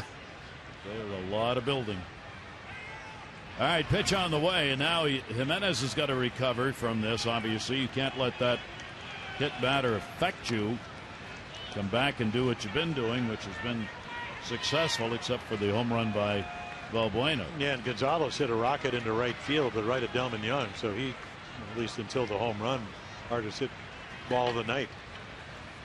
Gonzalez has played shortstop, third base, second base, and first, all around the infield.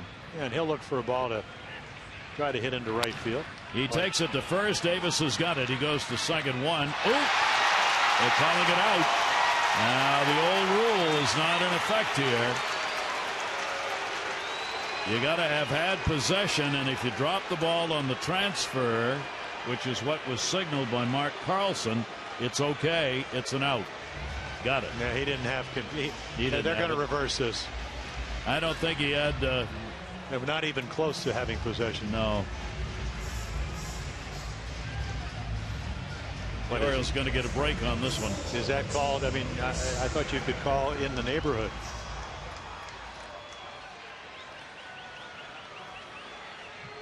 Well, those are just. Nope. That's why you always like J.J. Hardy in the lineup. You know, the routine plays are routine. Yep. So the Orioles are able to record the out on the forced play on Castro on the 3-6 fielder's choice. Gonzalez at first with Springer coming to the plate.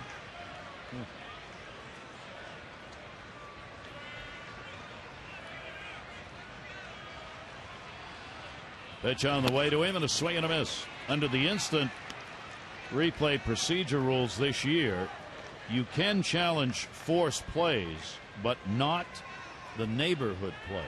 Now, I don't think that was a neighborhood. I don't either. No, he just dropped the ball. Yeah. In the neighborhood means if you catch the ball, are you in the neighborhood of the bag versus touching it? Yep. I think what happened there is Hinch just did not come out and challenge. 0-1 count. And that'll be outside and in the dirt. I went to Arizona State. You went to Maine. And he went to Stanford. So, and I mean, this looks so obvious. Has he got possession? No, the ball's in and out of the glove. He never, ever had possession. So I think you could have challenged that, Jim, and would have won. Well, me too, if it's challengeable, and it sounds like the rules. Like it is, yeah. My point was, you know, he did go to Stanford. Maybe he knows something. Runner goes, and it'll go into center field, but backed up by Cabrera. So a stolen base for Gonzalez. That'll put him in scoring position. Caleb has thrown out 27%, but Jimenez has not held runners. Yeah, well, this is the whole thing. This is #1 of the year. Only been caught one time, so again, they read how long it takes you to deliver the ball to the catcher, and now all of a sudden you have the go-ahead run. That's the 8th stolen base in 9 chances when Ubaldo Jimenez has been on the mound. 8 out of 9 have been successful. And Springer 4 for 30 driving in runners. He has struck out, grounded out. 2-1 delivery to him. Will be on the outside corner for a strike. Painted that one. And the fastball at 92. Springer didn't think so. Yeah, he's looking inside middle, and Ubaldo hit the corner, which is really what fastball command's about. You can get back into counts with your fastball if you can make those kind of pitches. So Springer in a 1-1 ball game decides not to go, and the breaking ball is going to miss down low. Opportunities in this game, few and far between, obviously. Houston went 0 for 2 in the 4th inning with a runner in scoring position, and this is only their 3rd chance of the game. And then you got the batting titleist on deck hitting .344 with runners in scoring position. This is a big pitch right here. You don't want to pitch around Springer, but you know he's got home run power if you get the ball inside, middle, and up. That'll be inside, and there is the second walk surrendered by Jimenez in the ball game. That'll put a couple on. 2 down. Be sure to text Masson's word of the day, Outback, to 29292 for your chance to win a meet and greet with Chris Davis. That's Outback, 29292 for your chance to win, courtesy of Outback Steakhouse. Don't forget, your grads and dads get a $10 bonus with a $50 Outback gift card purchase. 11 for 32. That's .344 with a couple of doubles, 3 home runs. That's Altuve with runners in scoring position. Altuve bunting, and he fouls it off. Altuve bunting for a base hit as he had everybody back, including Manny Machado.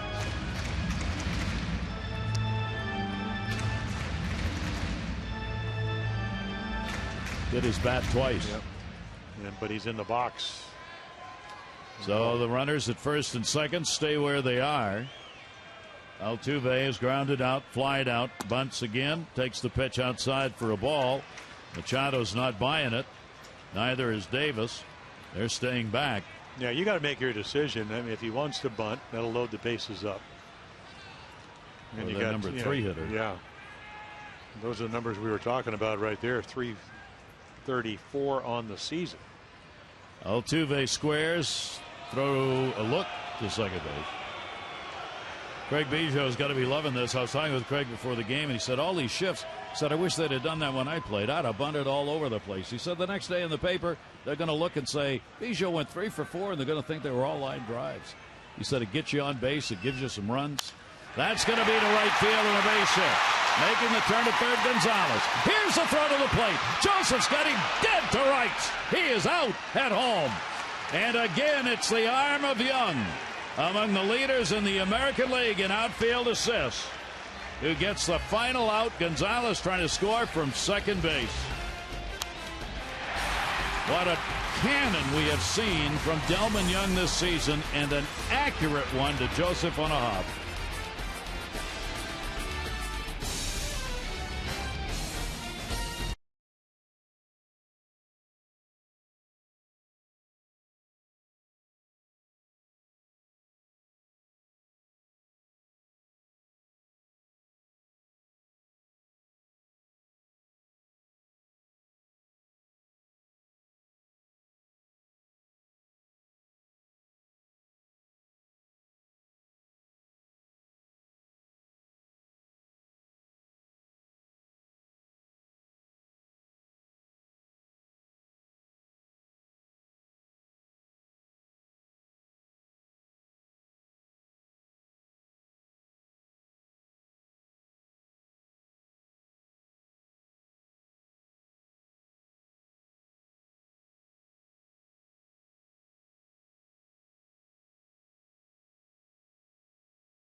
12 tickets are going fast, and for each game, fans are being encouraged to bring a non-perishable food item and or cash donations to the ballpark to benefit the Maryland Food Bank.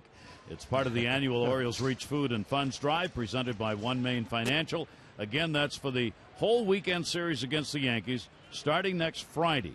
For tickets, Orioles.com or 888-848-BIRD. There's Delman. And another outstanding throw to the plate. Well, 2 outs, you get a good jump. Ball's hit hard. And then you make a perfect throw. Caleb Joseph, it wasn't a real short hop, but it was close enough where it wasn't a routine play. Slash the other way and foul by David Lowe. Wait a minute. Lowe said Jim nothing. Mel Ott. That was Mel Ott. That was Mel Ott right there. For a catcher with a runner coming to the plate and a throw from the outfield, there is nothing that's ever easy, is it? Well, I never caught, but I saw Clay Damrow break his ankle for me to save me a run and get me a win in Washington. Altuve. Close. Yep. Low charging, thought he might have had a chance on that one as he looked back at first base, the first base umpire. Yeah, didn't hit it well, but again, because of the speed factor, they'll make routine plays a lot closer than they might otherwise be. Got him. Adam Amari, first base umpire, on the money. So like 63 pitchers now for Brett Oberholzer, through 85 in his last rehab. Remember, this is only his second game that he has pitched this season for the Astros. Adam Jones has struck out and grounded out. Adam will take the pitch, the designated hitter in the ball game. Orioles 1 run, 5 hits. They've left 3. The Astros no 1 run on 2 hits. They've left 4. 1 run lead disappearing on the Valbuena home run in the 5th inning. The Astros getting it. Pitch will be taken inside. The Orioles, Pierce got a leadoff walk in the top of the 5th inning and scored on the Flaherty triple. And they're right on track. 2 starts against the Orioles, 7 innings in each of them, and 1 run in each of them. That'll be close, but not quite. Oberholzer is 2-0 against the Orioles. Jimenez is 4-0 against Houston. They are the 2 starters going against one another here tonight. Jones, 2-ball, 1-strike delivery to him. Will go the other way, and that will be into the seats and another foul ball. A lot of very tight ball games of late for the Orioles. Not so yesterday. Tampa Bay coming away with a 9-5 win during that recent homestand. We saw a lot of games that looked just like this. The Orioles ended up 4-4 on the homestand. So they're 15-12 now at home, 8-14 on the road. They won 46 games on the road last season. 2-ball, 2-strike delivery. And buried that one down and in and just tipped foul by Adam to keep it alive. Yeah, I'm not sure you want to play the Astros in 1-run and 2-run games. What are they, 11-6 in 1-run games, 7-3 in 2-run games. And then the Orioles are 7-8 in 1-run games, 2-6 in the 2-runners. Close ball games are the ones the Orioles over the last few years have always won. This year so far, not so. 2-ball, 2-strike delivery on the way to Jones, and again he fights off a pitch and fouls it straight back. Yeah, Castro moves up and in, and he throws it away, so he kind of got away with one. Jonesy likes the ball out over the plate. Adam waiting outside the batter's box here for Oberholzer to get back on the mound. Adam's hitting .367 off left-handers with 2 home runs this year. He's up among the leading averages against lefties in the league.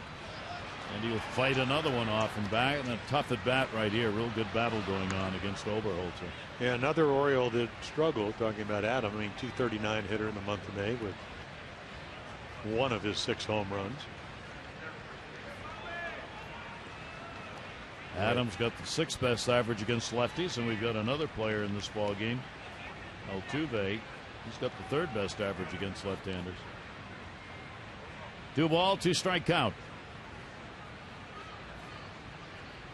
Oberholzer's delivery to him, and that's going to be inside. So Adam has worked it full, 3-2.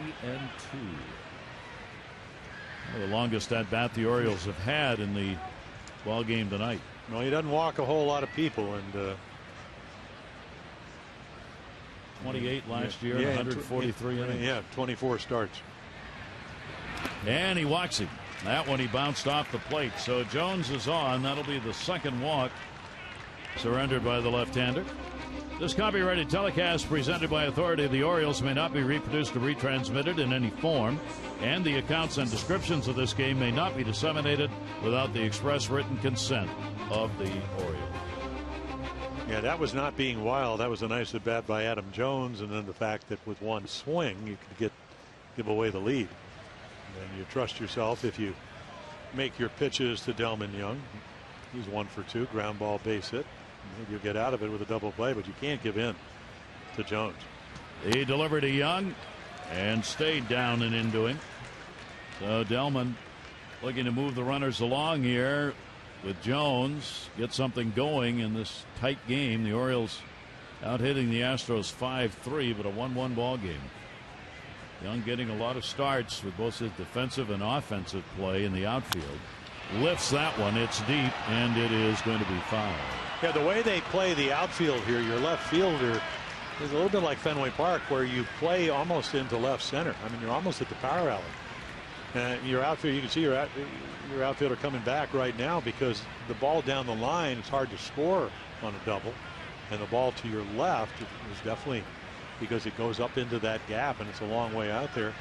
So they try to take away the gaps and give you the corners. It's a right-hand turn out there, a 90-degree angle. And that one popped up the other way in foul territory. Carter coming over will not have a play. It's a difficult left field to play here. It goes from the 315 foul line by that scoreboard down the left field corner. You get to the end of the scoreboard and it juts immediately back to 362.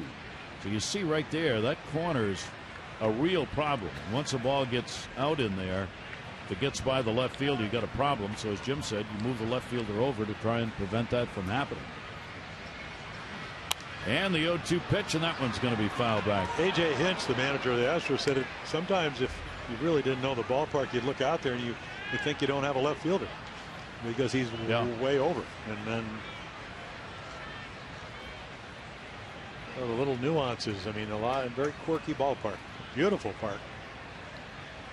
Of course, Greg Biggio said, well, did you ever play in the Astrodome? I said, second game ever there. Yankees started back in 1965, my rookie year. Mantle hit a home run. The first home run hit in the Astrodome. The 8th wonder of the world, which quickly became something less. Well, what was so interesting about that ballpark, it had glass ceiling tiles, so when the ball went up, and we found this out the next day, you couldn't see the balls. Boog Powell played left field with a batting helmet because every ball up was. And then they painted. And then they had real grass. Yeah. Which died. Which died because the minute they painted the glass tiles, there was no sun. Sayonara. The delivery to Delmon Young, and it's foul back. You also got in your exercise, though, simply going from the clubhouse to the field, because it was about a mile and it was up a mountain. Here is Will Harris in the bullpen. First bullpen action we have had in the ball game. They have to be obviously careful here with Oberholzer, who's making just his second start of the year after a rehab start got him to this point. A blister on his finger, apparently, not acting up. That's going to be a base hit into right field, right off the end of the bat. Springer up with it will hold the runner. So Delmon Young is 2 for 3, and the Orioles have runners at first and second and one out. Yeah, another nice approach. Again, they discussed this. Oberholzer, that's a little change up, down and away, 2 strikes. Are you going to overswing or are you going to protect? And Delmon Young does exactly what Scott Coolbaugh, his hitting instructor, talked about. You protect, you poke it into right field. So that will bring up Chris Davis. Runners on at first and second base. Orioles have an 0 for 4 with runners in scoring position so far in the ball game. Chris gets a chance with 2 on. And only 1 out. Game tied at 1, 6th inning. Left-handers pitch to him, and a check swing he could not hold up on, and a strike. Chris, 262 with runners in scoring position. Real decent number for him, and well above his overall average. Jones at second, Young at first. They give Davis the right field corner completely. If he pulls the ball down into the corner, both runs will score. And we saw him doing it in the last home series when you hang a slider. That first pitch was a slider, but he didn't hang it. So you got completely different arrangements, infield, outfield. The infield playing him to pull, as they always do. And the outfield swung around completely the other way. And this is what A.J. Hinch, the manager of the Astros, said, that the way that Chris Davis's swing, it's very hard for him to hit a ground ball to the left side. That's why they put the shift on. Now the scouts, your advanced scouts tell you that. They chart all the the trajectories of the balls. But again, if you have an uppercut swing, it's hard to hit a ground ball unless you hook it, and that's why they put the shift on. Chris waiting on a 1-1. Oberholzer's delivery to him, and he lifts that one into that corner. It is way back, right off the top of the wall. Jones will score. Young's going to be held at third, into second base. Davis with a double, and the Orioles have a 2-1 lead. Well, that's what you were talking about. And the frame of reference is, do you make a good pitch with your breaking ball or not? And he'll just get one up in the strike zone. You can see where Castro is. He's got to reach across the plate. The ball hangs, and it's almost a home run. Misses by about maybe 14, 16 inches. A bullet off the top of the wall. Well, Adam Jones in. There's your second run, and that's going to bring Hinch to the mound. And 31 RBIs for Chris Davis, who continues to produce. And Oberholzer is going to go out. He will not be able to continue his undefeated streak. He can only hope for an ND in this one.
fastballs tonight. Again, over the course of the season, it's only his second start. More breaking balls, got in trouble. That's what Davis hit, and more change-ups, so he actually pitches pretty well. Your AT&T call to the bullpen. AT&T, proud partner of the Baltimore Orioles. AT&T mobilizing your world. And Will Harris comes on. You can see the fastball. It's a cut fastball, about 91 miles per hour. The breaking ball, more of a kind of a curved slider. So again, he's done a great job of inherited runs, and there's 2 of them. Only 1 has scored this year, so 1 out of 10, great number.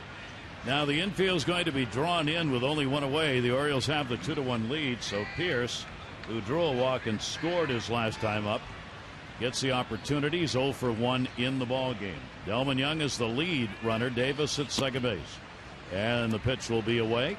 And for this reliever, there are the numbers. Well, glowing ones. Look at that, 6 hits in 24 innings. You're looking at the second best bullpen in the American League, only Kansas City. And last year, the worst bullpen in all of baseball was the Houston Astros. So they cleaned that up. 30-year-old right-hander comes in with heat at 91. Yeah, it's not that he's that hard a thrower. Again, 91, 92, but it's the movement, the cutting action. Hold the ball a little bit off center, get it to move, hopefully stay away from the bat head. Of course, Steve Pearce would love to put one up in the air. Every time you take batting practice, man on third, less than 2 outs, hit something in the air if you can. Pearce will foul that one back, and the fastball will take the count to 1-2. Harris is homegrown. He was born and raised in Houston, still lives here in Houston, and the opportunity to play for the home team for this right-hander. And as Jim said, he has been magnificent for this ball club so far, and being asked to shut this down. The Orioles with a 2-1 lead, 7 hits now for the O's. Pearce on a check swing, couldn't hold up on it. Tag put on just in case. Well, like we told you, only about 18% breaking balls, and that's a pretty good time to unveil the hook. We saw him a couple of years ago when the Orioles went out to Arizona. I mean, that's about as good a curveball, and because of the count, 1 ball 2 strikes, you don't have to throw it for strikes, and he doesn't. And you could see Steve Pearce frustrated look. Again, the good hook, hard to hit. Don't see that many of them that break like that. So now Caleb Joseph, base hit, 2 RBIs. Orioles 1 for 6 with runners in scoring position. Harris is delivered to the Oriole catcher. That'll be on the outside corner for a strike. Caleb has a base hit, and he has flied out. Boy, this is a very important at bat, obviously, at this point of the ball game, where the runs have been mighty tough to come by. Caleb at 283 with runners in scoring position for the Orioles this year. Infield, of course, with 2 away, backs up. Outfield is actually in. I mean in. Rasmussen centers moved way in, and so is Springer in right. Well, Rasmus could go get him. Springer's a center fielder playing right field, and they've watched the last 2 at bats, and they've been actually pretty good ones by Caleb Joseph. Singled up the middle the first time, and then kind of skied one to right field the last time up.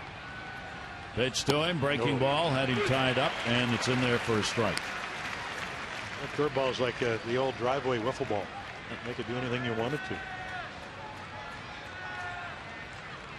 Harris ahead. See where he's keeping it away, trying to stay down, of course. And boy, this is when you really try to, if possible, shorten your swing. 1-2, 2 down. Young and Davis, their leads. He kept it down, and a good block made by Castro. Keep the ball out in front of him. Remember, this is Castro, took that shot on the knee, and it doesn't appear to be bothering him behind the plate. He's making the stops and moving around.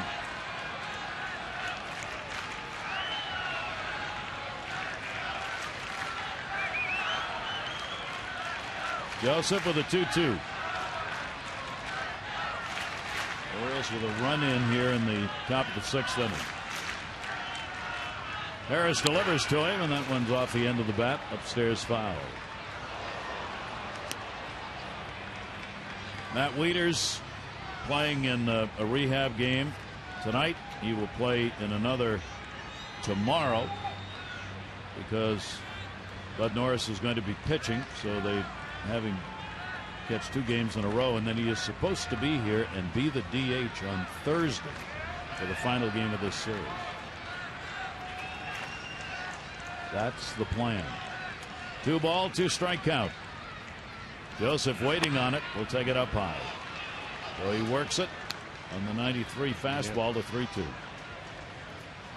And you do have a base open. And you got a left-handed hitter, Flaherty, who's having a good night. Single, triple. But you can't give in, and then maybe that's why only 1 out of the 10 inherited runners have scored, because he's got a pretty good idea on the mound. And you got Caleb just trying to flick it somewhere. You got the right side available with a shift on. That's where he goes down the line. That's where Springer will move over and make the catch. Joseph is retired. The Orioles owe another walk. They take advantage of it. RBI by Davis to the 1 O's.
So Altuve with 2 outs hits a rocket into right. 1-1 ball game. Here comes Delman Young. Perfect throw. Gonzalez trying to score. Doesn't really get a whole lot better than this. Nice play by at both ends. Caleb Joseph plenty of time to keep the Astros from scoring their second run and get the Orioles out of the 5th inning. Big assist because it's a 2-1 ball game. And Delman Young, the defensive player of the ball game for the Orioles so far. Ironically, Gonzalez made the defensive play for the Astros on a ground ball. And a swing and a miss as we go to the bottom half of the 6th inning. Preston Tucker, their number 3 hitter, doubled and has struck out. Houston has left just 5 on base rather in the ball game. Swing and a miss. And Jimenez now with a 2-1 lead. Yeah, Manny was way in, and then the minute he gets to 1 strike, Manny now moves into the shortstop position, even though he's a third baseman, and they put the pronounced shift on. So the Orioles doing what the Astros do better than anybody, and that's shift in counts, constantly shifting.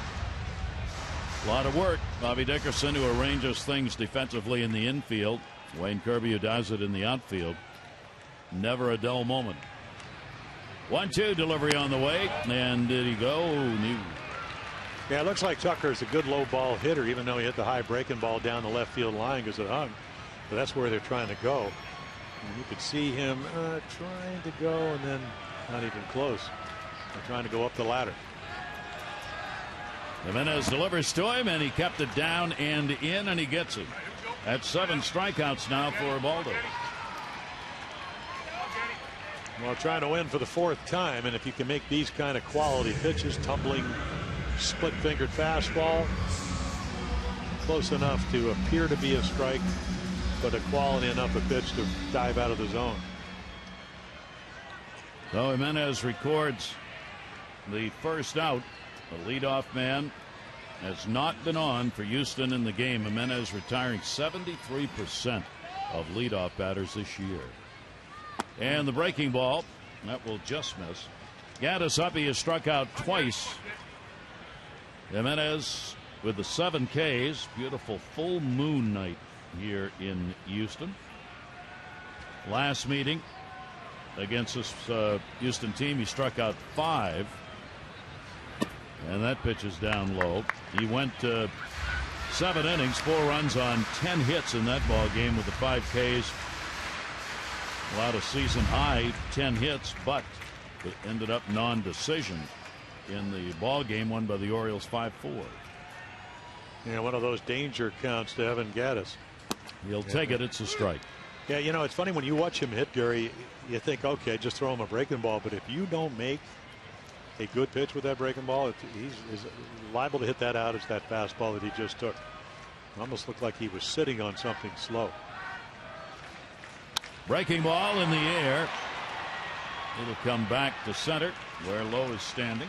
And there are 2 down. You're in the bottom of the 6th. Oriole Park is the perfect setting for your next group outing. Gather up family, friends, co-workers, colleagues, and have a great night or day at the ballpark. There are discounted ticket prices for groups as small as 15. Party facilities for up to 1,000. Oriole Park, Camden Yards. Get your tickets and information at Orioles.com/groups. Oriole fans hanging in. Yeah, a little angst here in a 2-1 game. Good one. And Jimenez, an outstanding performance here with 2 down in the 6th. Rasmus up. He has struck out and grounded out. Colby Rasmus, whom the Orioles have seen a good deal of over the years. They actually negotiated with him for a 1-year deal. Eventually signed here in Houston. And will foul that one off. It's kind of an enigma to me because when he came up, he was a good all-around player. Came up with the Cardinals and then went to Toronto. Good center fielder, but most people would say maybe strikes out a little bit more than necessary. But again, home run power. He airs it out. And he's gone. That is strikeout number 8. So 1, 2, 3 inning, 2 more strikeouts in the inning for Jimenez. The Orioles lead it. Armaz the do-ups, Flaherty, Cabrera, and Machado.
Ryan Flaherty after a walk to Steve Pearce up the gap, and here comes Steve to get the Orioles their first run. And then right here, look at Marwin Gonzalez. Orioles looking to score another run. Great play up the middle. Bang bang over at first base, out by about a couple of inches, and then the Oriole for the second run. Walk base hit. And Chris Davis just missing a 3-run home run. Adam Jones will make it 2-1. And those are your Geico game highlights. 15 minutes would save you 15% more on car insurance. Visit geico.com for a free rate quote. And there is the train. Mighty train. I know my stepson Spencer, who could tell you what the model is. He's probably watching. And now they say that it moves on home runs, but did it move on the home run that Valbuena hit? I didn't see it. I didn't see it move either. Yeah. And it usually does. 7th inning stretch time, I think, here they will move this train down the tracks and then back again to where it is. But we'll see. Harris on out of the bullpen, and Flaherty at the plate. Well, he did his job last inning. Been one out of 12 runners now for Will Harris. Inherited runs. If you can get it in the 25 percentile, well, you're having a great year. Flaherty got a triple, his 3rd major league triple, and driving in a run in that 6th inning after the 1-out walk to Adam Jones. The Orioles, a couple of runs in this ball game, and both the result of walks. The only 2 surrendered by Oberholzer. A leadoff walk in the 5th inning. Flaherty got the triple, and then the 1-out walk to Jones and the double by Davis that brought him in. And Flaherty will take the pitch down low and a close one. Yeah, how did you ever get somebody like Will Harris off of waivers from Arizona? It's a nice acquisition.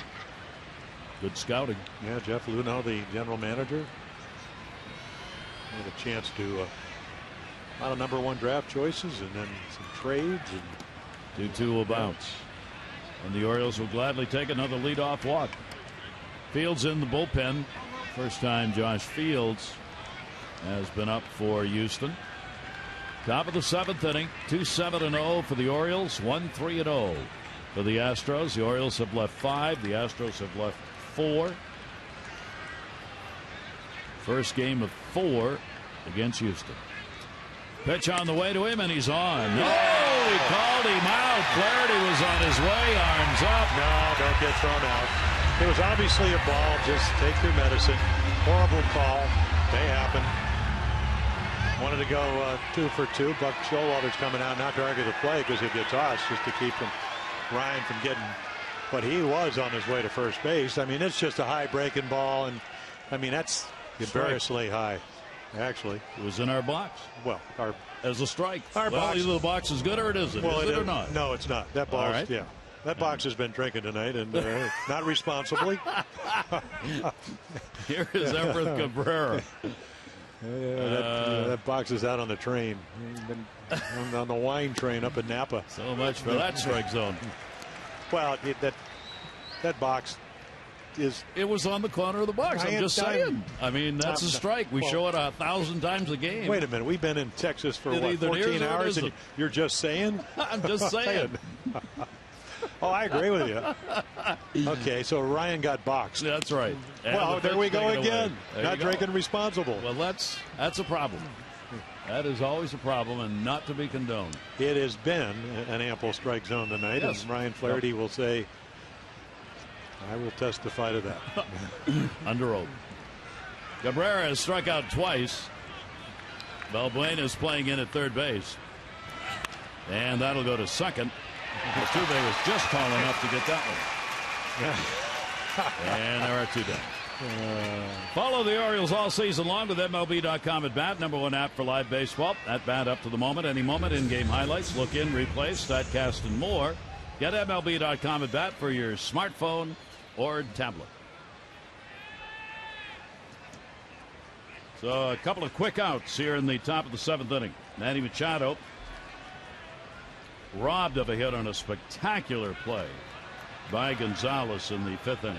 He has grounded out 3 times, once into a double play. He's now 2 for 14 against Houston this year. By the way, the reason the train is here in Houston is that this ballpark is part of the old Union Station, the old train station. That's why they have a train here. And in fact, if you ever come here and take a look, you don't come to the ballpark, go out and visit the Union Station. Beautiful facility. That pitch is taken down low. You're in a section of town that's the station over there across the street. Section of town, all the construction you saw out there, it's really come alive here with restaurants and bars, condominiums. Back into the screen. Oh, Manny Machado trying to do something off Harris. Yeah, that and the other fact is that the Astros are playing well. 70 and 92, and then off to 51, 50, 56, 3 previous years when it comes to wins. So off to a great start. And the pitch will be put up in the air, down the line and right. Springer over. And it's going to stay fair. And he makes the catch. So Harris retires the signed-in order. He set down all 5 batters that he faced. 7th inning stretch time. Orioles up 2-1.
Masson brought to you by your local Mercedes dealership and by PNC for the achiever in you.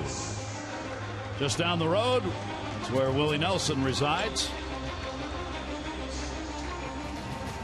Stardust, nice. What are we talking about?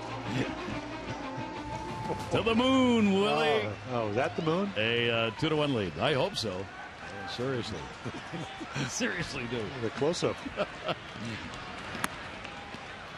Ball game goes to the bottom half of the 7th inning. Jimenez has gone the distance with 8 strikeouts and 2 walks, looking for his 4th win of the year. Ball club 5-4 in his 9 starts so far. That one's going to go into the corner. Chris Carter will make the turn. He's going to try. Now he's halfway and goes back and will hold up with a single. He took a big turn on that, but did not want to test the arm of Steve Pearce. Yeah, he gets to it very quickly. We talked about Fenway Park-like, and right here, there's a tumbling splitter that stays up, and it's a bullet off the wall. Played nicely, strong throw, plays in front of you coming around first base. I mean, he's so strong. I mean, nice swing. Really got the bat head to the ball. And because the fact that it was about 84 miles per hour allowed him to do that. So the leadoff man is on. Carter is the first leadoff batter to reach base in the game for Houston. Yeah, this is the 10th start for Ubaldo Jimenez, and Brad Brock getting loose for the Orioles. 5 of those 9, 7 innings, or actually 7 innings. But the pitch count, that was the 91st pitch. Most he's thrown is 109. Usually it's somewhere in the 92 to 90 range. So he's kind of reached that. He's coming out. So Buck Showalter, he sent Caleb Joseph out to gain some time for Brad Brock, and had already made his mind up after that leadoff single. And there's the sign to the bullpen. So Ubaldo Jimenez shaking his head. He wanted to stay in. He comes out, though, with a 2-1 lead, but responsible for the base runner.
A chance to win this game. Really good tonight. 7 strikeouts.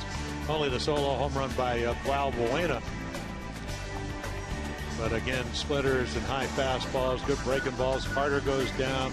Tucker goes down up the ladder to Rasmus. So he will leave, I think, maybe a little bit more abruptly than he thought. So maybe not as many fastballs. Really mixed them up nice. And of course, Buck Showalter does have somebody that's really been pitching well. Brad Brock comes in. Fastball anywhere 92 to 95. A nice little slider and then a power changeup to go with that. And then has been on one of those rolls over the last 20 innings. Only 4 earned runs, so the numbers have come down dramatically. Really a fly ball pitcher. And he'll face Balbuena, who homered earlier in the ballgame. Balbuena got his 11th home run in the 5th inning. Runner at first base takes it away. Brad Brock won both of the games that the Orioles won against Houston in Baltimore. He ended up working the 2 games, 3 innings, gave up nothing, and struck out 3. And in here to try and preserve a chance for Ubaldo Jimenez to be the winner. Balbuena's 0 for 2 against him. The infield shifts around. Carter's on at first base, leadoff single. Balbuena will take the pitch away, and Brock falls behind him. Yeah, so it becomes a battle of the bullpens. There's about a run better at 228. The Orioles at 328. And if you're Buck Showalter, you just hope that Brad Brock will come in. And of course, Balbuena, he's trying to get a ball he can hit into right field. Already with a home run. And he'll take that pitch away. And no strikes thrown on the first 3 from Brad Brock. Yeah, trying to hit the outside corner, and they've all missed. Boy, 1-run games can be so precarious. You take out your starter, you hope your bullpen will come in. Balbuena may go after this if it's in there. He didn't. He took it. And a 95-mile-an-hour pitch down the middle. And the other thing that happens, Gary, is that when you get behind, we talked about the power changeup. He's now seen 4 straight fastballs. These are at a time. In a 1-run ball game, that might make a big difference. Carter being held by Davis at first. Brock's delivery. Balbuena goes the other way, and Brock will come back on him.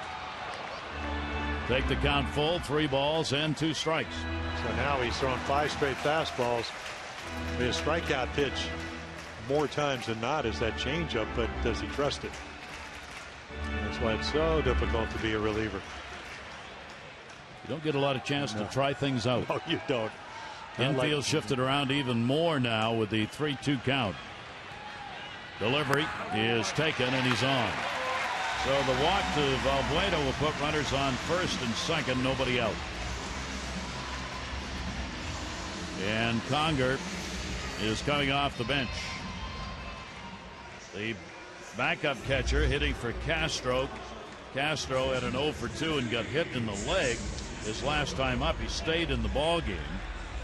But Hank Conger will come on to hit for him now to get the righty-lefty matchup. Conger's 0 for 1 off Brock.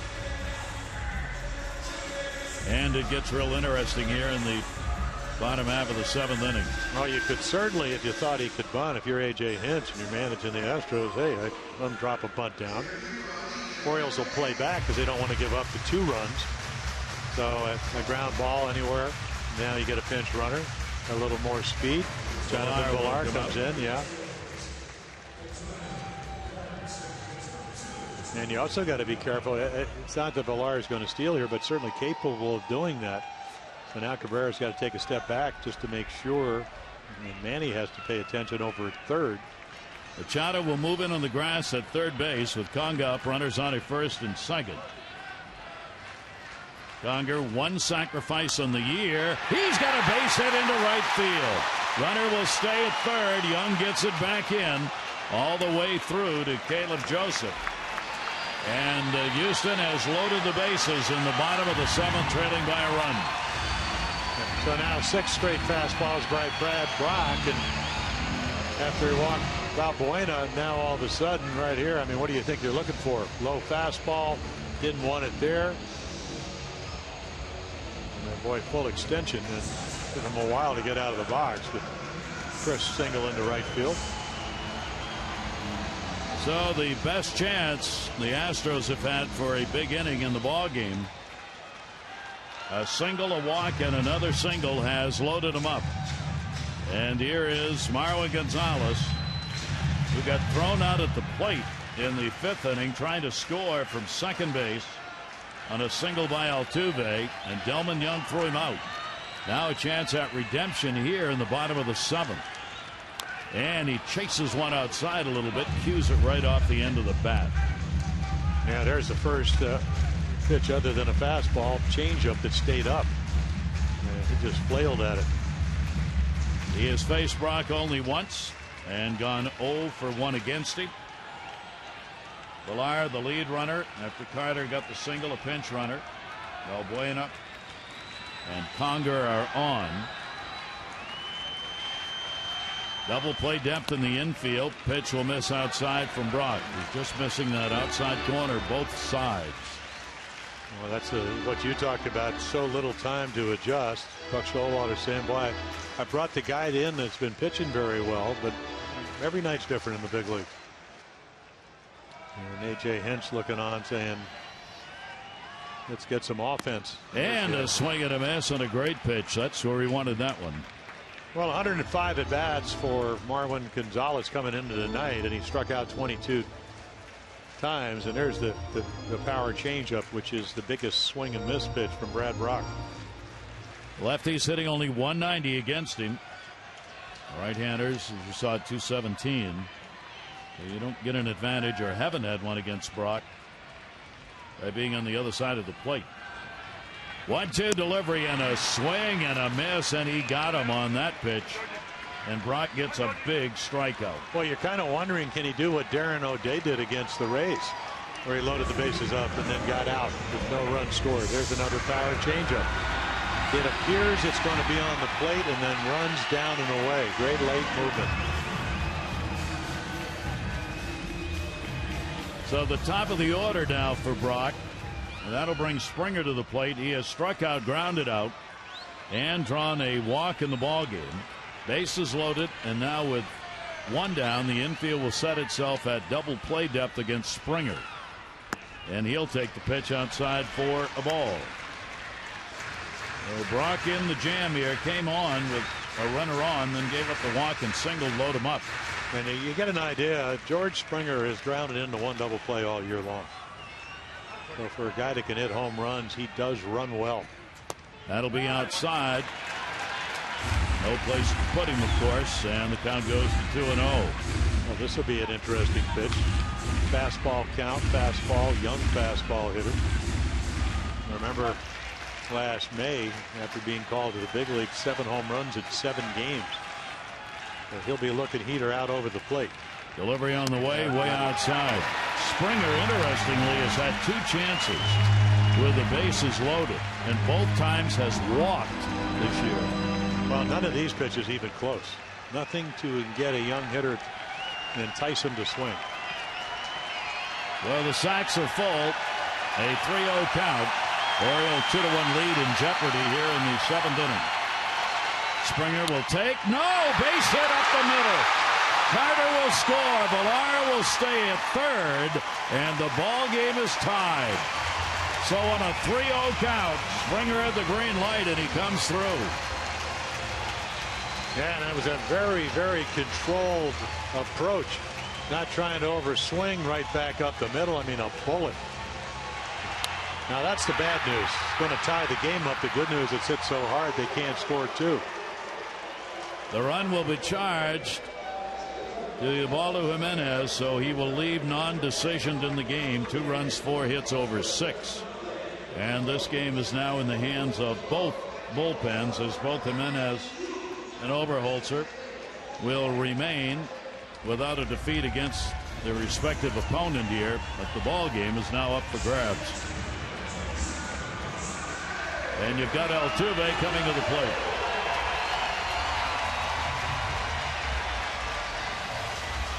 Now a little different story. He has grounded into 6 double plays. Looking for his first hit off Brad Brock. Altuve 1 for 7 with the bases loaded, including a double. Breaking ball is there for a strike. Astros have had very few chances with the sacks full. This is only the 31st time on the year they have loaded the bases. Altuve does have 1 grand slam to his credit. That pitch is going to be outside. Still only 1 away. Still looking for that ground ball that can end the inning and keep this ball game tied at 2. Yeah, I'm not sure he's thrown a fastball for a strike. Really exceptionally wild for Brad Brock with his heater. 1 ball, 1 strike count. Altuve with the outfield drawn in and right and center. Will take the pitch outside. Another breaking ball. At 88. 2-1.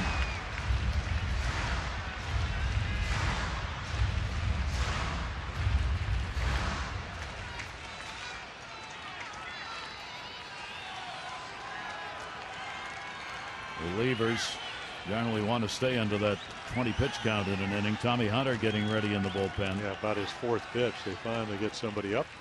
Way up high and in. Altuve was going to take a whack at it, but that ball not close.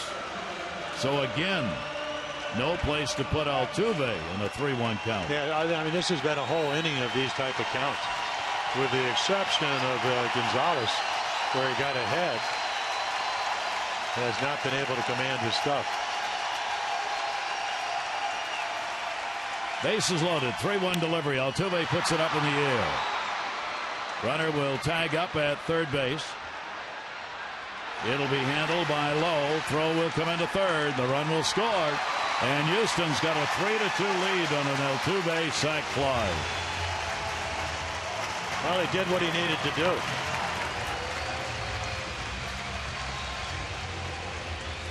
Other runners stay where they were at first and second base, but the sac fly gives them the lead, and Altuve picks up his 26th run batted in.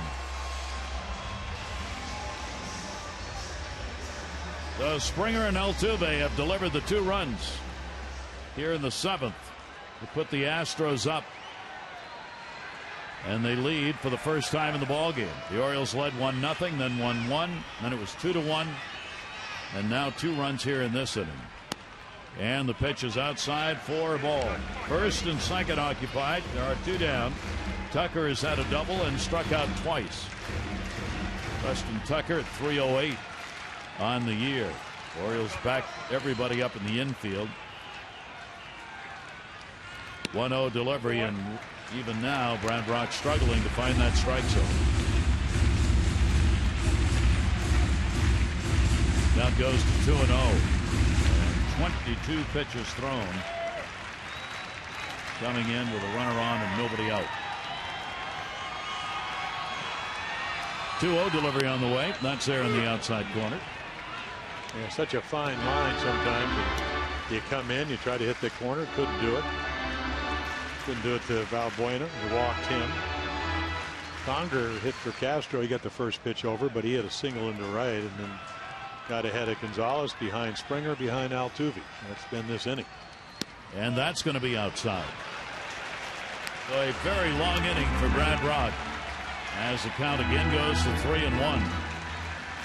Yeah, it's one of these innings where you reflect back, and it's hard to do it while it's happening. Is you're going, why didn't I just throw it for the middle? Because it probably wouldn't go there anyway. If you're trying to make your pitches, he's been doing that over the last month. 3-1 pitch, and he walked him, and they're loaded again. And that will be it for Brad Brock. So Brock will work 2/3 of an inning. He will surrender the 2 hits, a walk, and a strikeout. So far charged with 1 run, but responsible for the 3 base runners.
Upper 90s and much more comfortable pitching on the road, where the batting average is 162.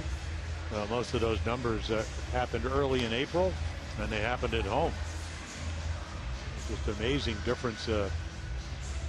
Camden Yards, they hit 378, a couple of home runs. On the road, 162. So again, the inherited runners higher number than we're accustomed from Tommy Hunter. And this is not certainly an easy situation. Tommy appeared in the games at Camden Yards. 1 game, 2/3 of an inning, gave up 2 runs on 2 hits. And now he gets Evan Gattis with the bases loaded again here in the 7th inning. This is the 8th Astro to hit. Gattis has struck out twice and flied out. 2 down. Go as after that first pitch, and will foul it off.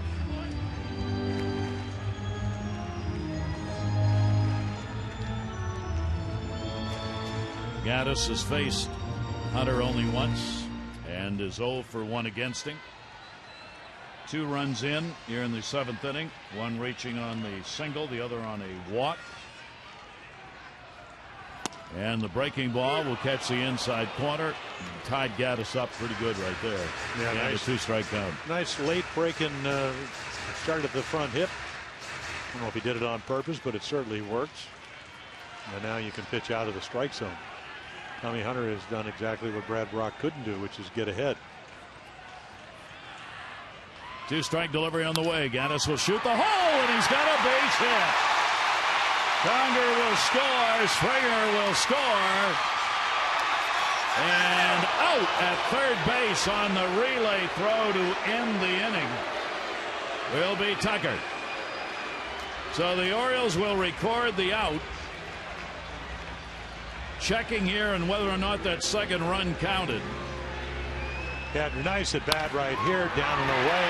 Home plate umpires waiting to see if there's going to be a challenge. Second run would count. Yeah, Springer scored before. He's already into a slide. He's coming up from a slide when Manny applies the tag to Tucker. And apparently they are not going to challenge it. So A.J. Hinch will wave off any challenge for Brad Brock. The runs count on his side of the ledger. 5-2.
Lumber.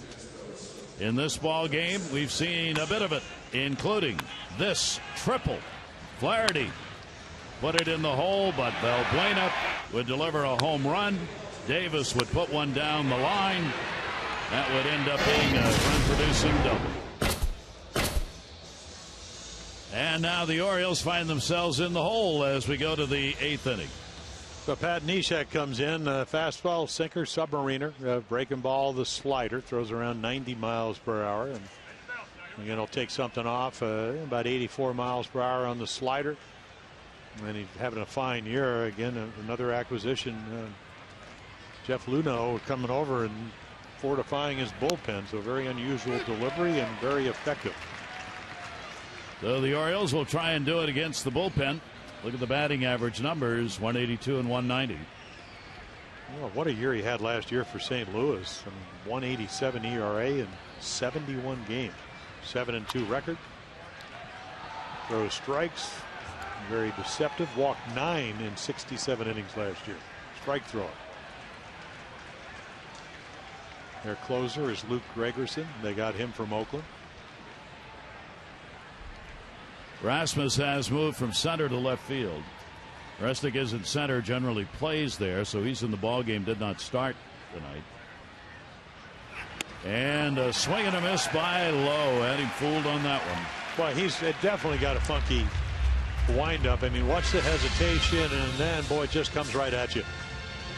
So again, that one at 94, that might have been his average fastball is 90.2. A little extra right there. Gonzalez has moved from shortstop to first base, and Villar has come into the ball game as a runner, stays in at short. So those are the defensive changes. Yeah, well, we told you this was a battle of the bullpen. Last 14 appearance, Neshek has not given up a run. That goes all the way back into April. Conger came in and pinch hit for Castro, who was hit by the pitch, got a base hit. Now he'll go behind the plate. Adam Jones drew a walk, scored in the 6th inning. He has grounded out and struck out. So the new battery working here in the 8th. Adam will foul that one off the other way. Kind of interesting the way Hank Conger, and I don't know if this is because he learned from Mike Scioscia, manager of the Angels, he was a terrific catcher, but he looked up until the ball was being delivered just to see if Adam Jones was looking back. I don't know if he does with everybody. It was that particular pitch. Usually you kind of see where the feet are. Adam Jones, 1 ball, 1 strike count. Orioles need base runners here in the 8th inning.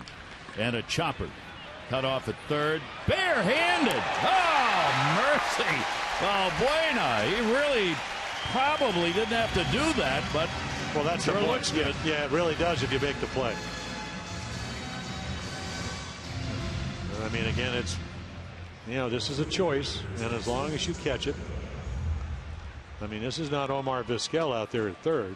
You know, who's on his way with 13 gold gloves to the Hall of Fame. But it works. And you make the highlight reel. He had about 2 steps.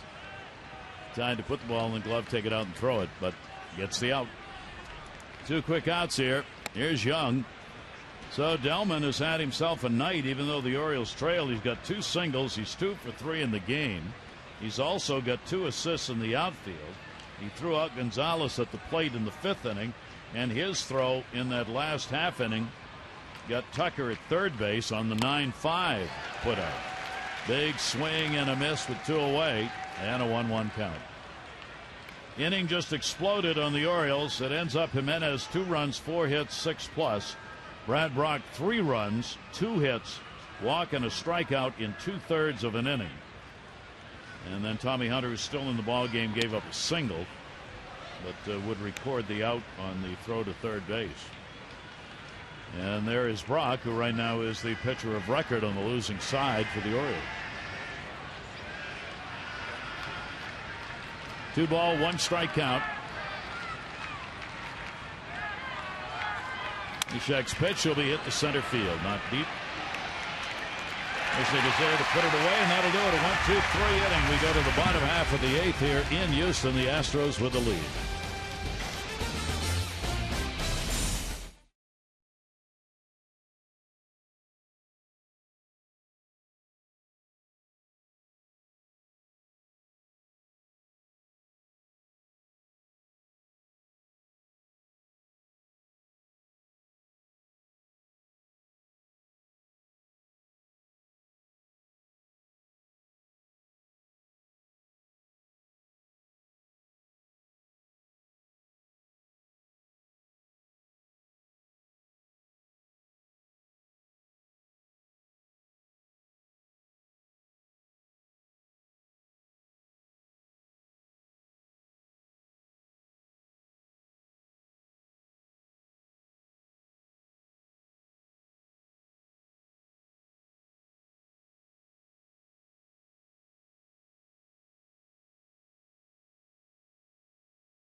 .33 in 41 games, most by a Cub since Bob Speak in 1955 through this number of games.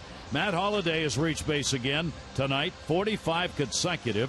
Derek Jeter holds the Major League record for the start of a season, reaching base safely at 53. In Colorado, they have won 7 of their last 8 games. Their starters have been sensational, going 5-0 with a 2.66 ERA. Yeah, they closed within 6 in the loss column out in the National League West. 5-2 ball game here with the Astros on top. Britton to pitch. Yeah, pitched in the second game of the doubleheader against the White Sox. The Orioles are losing to Sale in the first one. They win the second one, so this is about getting your work. Be ready if you need him, and you could see outstanding job. 13 out of 14 in the save. Doesn't walk a whole lot of guys, and right-handers hit him better than lefties. Lefties only hitting .077.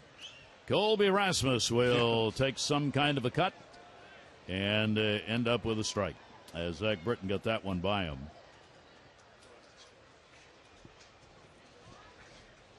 Bottom half of the 8th inning here in Houston. A big 4-run, 4-hit 7th inning. 8 batters came to the plate for the Astros and delivered a 5-2 lead. Swing and a miss. Not good swings against Zach Britton for Colby Erasmus.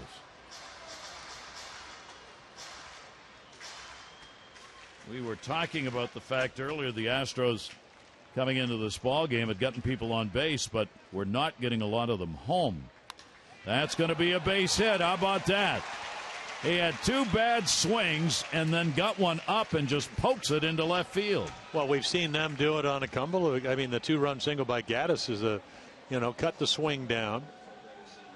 And right here he gets a hittable pitch. I mean, a fastball in the middle of the plate. And he just goes the other way. A lesson to be learned there. It's really the way you have to hit with 2 strikes if you choose to, but if you're sitting at home, you know the story. People don't mind striking out. And I'm going to have to look up Mel Ott's strikeouts right now. Mel Ott. Well, we talked about him. He was our Hall of Famer. Yeah. With 508 home runs, you said? Yep. Villar only play at first to Davis from Britton. So the sacrifice will move Rasmus down to second base. Got the job done, trying to tack on a run here in the bottom half of the 8th inning. Good bunt by Villar. Tell you about runner in scoring position numbers, and now the Astros have suffered through the season with a bad number. They're 4 for 7 in the ballgame tonight. This will be their 8th chance. And as we said, if the Astros could pick that number up a little bit, the rest of the division is really going to be in trouble because they've gotten the people on. 8 hits for the Astros, 7 for the Orioles, and the pitch is taken for a strike. Valbuena, big part of this ball game in the 5th inning, got his 11th home run, drew a walk and scored in the 7th inning. Officially 1 for 2 in the ball game, but has 2 runs scored in the game. Runner at second base, 1 out. Valbuena takes it for a strike.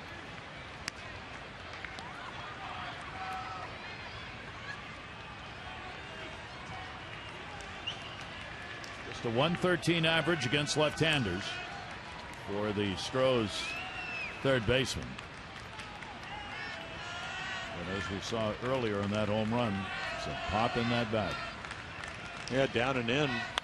And just kind of punches that to the middle. It'll be a base hit. Runner at third goes too far and is going to be out. Tag is put on. Throw to first. Almost got a double play on that. Schoolyard ball right here. Yeah. Rasmus went too far around third base and got caught. And the tag put on by Manny Machado as Cabrera turned, looked, saw he had a chance, and got the throw over to third. Yeah, really nice play by Eber Cabrera right here. I mean, this saves the run right here. Heads up play. He's thinking he might have a play at home. Boy, and just like yesterday when Gary Pettis, the third base coach, when Villar came around after already trying to stretch a triple in an inside the park home run and got thrown out, he got picked off at third base. So A.J. Hinch said, well, it's nice to be aggressive, but sometimes you got to slow it down a little bit. And that's going to take, I believe, that'll be a hit taken away from Valbuena because it'll be a fielder's choice. They got the out at third base. No, I think that'll be a base hit. Yeah, single? Base hit and then a fielder's choice. Yeah. He certainly deserves the hit. Here is Conger, who picked up a base hit 7th inning as a pinch hitter. Runner at first base now with 2 down. And the pitch will be taken for a strike from Zach Britton. And they will give a hit to Valbuena on that, so he's had a 2-hit ball game. So I'm giving a little Mel Ott here. All right. 1934, 153 games, 671 at bats, 35 home runs, 135 RBIs, walked 85 times, struck out 43. The most he ever struck out was 69. Amazing numbers for great hitters. Orioles got 3 outs to work with.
Book your low fare now at southwest.com.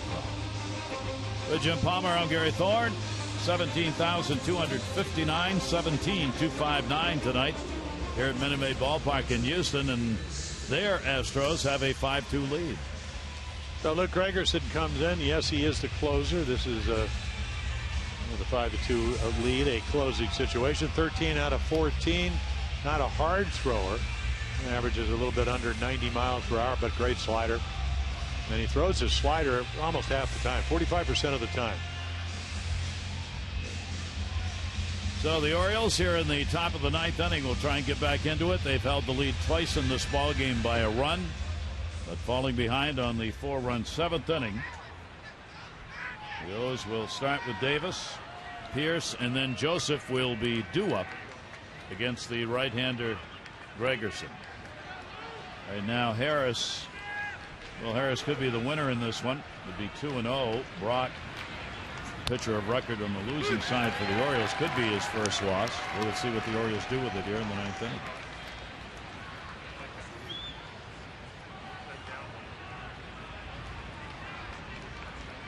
Delivery by Gregerson, and that will miss outside. A 1-ball, 1-strike count as the Orioles look here in the ninth to get a potential tying run to the plate. Chris Davis with a shift on against him. And a big swing and a miss. Yeah, he sinks it. He cuts it a little bit, adds, subtracts, and then throws a lot of strikes downhill. Chris is 2 for 3 lifetime off Gregerson. And a swing and a miss. Yeah, there's a little sinker. Boy, and if you have a good feel for pitching, what I've seen, he's always had that, just running for the outside corner. And then kind of you go left, and then it just turns over enough to run off the outside corner. Clevenger will come on to get the left-handed bat up. He will hit for Pierce. So Steve Clevenger at the plate with 1 down, nobody on. Pierce had a walk and a run scored. Pitch on the way to him. Astros not quite sure what the defense was going to be. They're still not. Villar was jumping around at shortstop while the pitcher was in his windup, and they move Altuve over towards second a bit. And a chopper cut off. I guess they had him positioned right. Yeah. Villar makes the play. 2 down, ninth inning. Join us tomorrow as Mike Wright takes the mound against Colin McHugh. Our coverage on MASN 2, 7:30. O's Extra presented by Jeep. Followed by our game coverage at 8. All the access you need right here on MASN. Game 2 of this 4-game set. And there are the starters. Well, Mike Wright trying to run his record to 3-0. And then the Orioles, they didn't beat McHugh, but they at least got him out of the game. So they certainly know how capable. Should be a nice matchup. Of course, Mike Wright will be his 4th major league start. McHugh coming off a terrific year. Jimmy Paredes will be a pinch hitter. With 2 down and nobody on. Pinch hitting for Caleb Joseph, who was 1 for 3. Paredes has had only 1 hit in his last 20 at-bats with 11 strikeouts. That covers a 5-game span. You see his average drop from 353 to 314. And a slow roller. Yeah, and a 2-strike count. When he lets the ball get to him and doesn't become a pull hitter and uses the whole field. But this is a game of adjustment. So if you're going to swing wildly and you'll chase balls, that's what you'll get. I think that doesn't mean he can't change. Make him throw it over. Now they're going to go up and out of the zone. This is taken inside. This is about by 4 feet. Didn't quite get there, did he? Luke Gregerson says, I'm going to ignore you, Hank Conger, and I'll just throw where I want to. Maybe that was just a deep. Catcher goes up and away, and you throw it D-high down and in. Whoa. And he slips on the mound.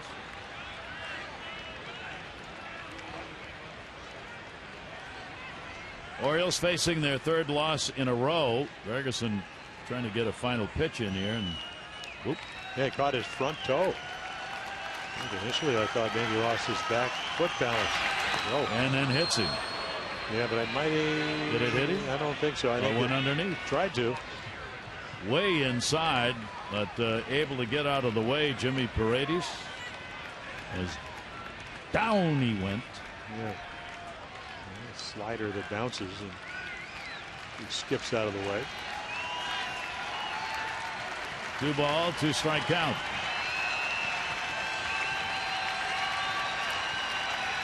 Flaherty on deck, hoping for an at-bat. 2-2 delivery on the way. Paredes swings and misses.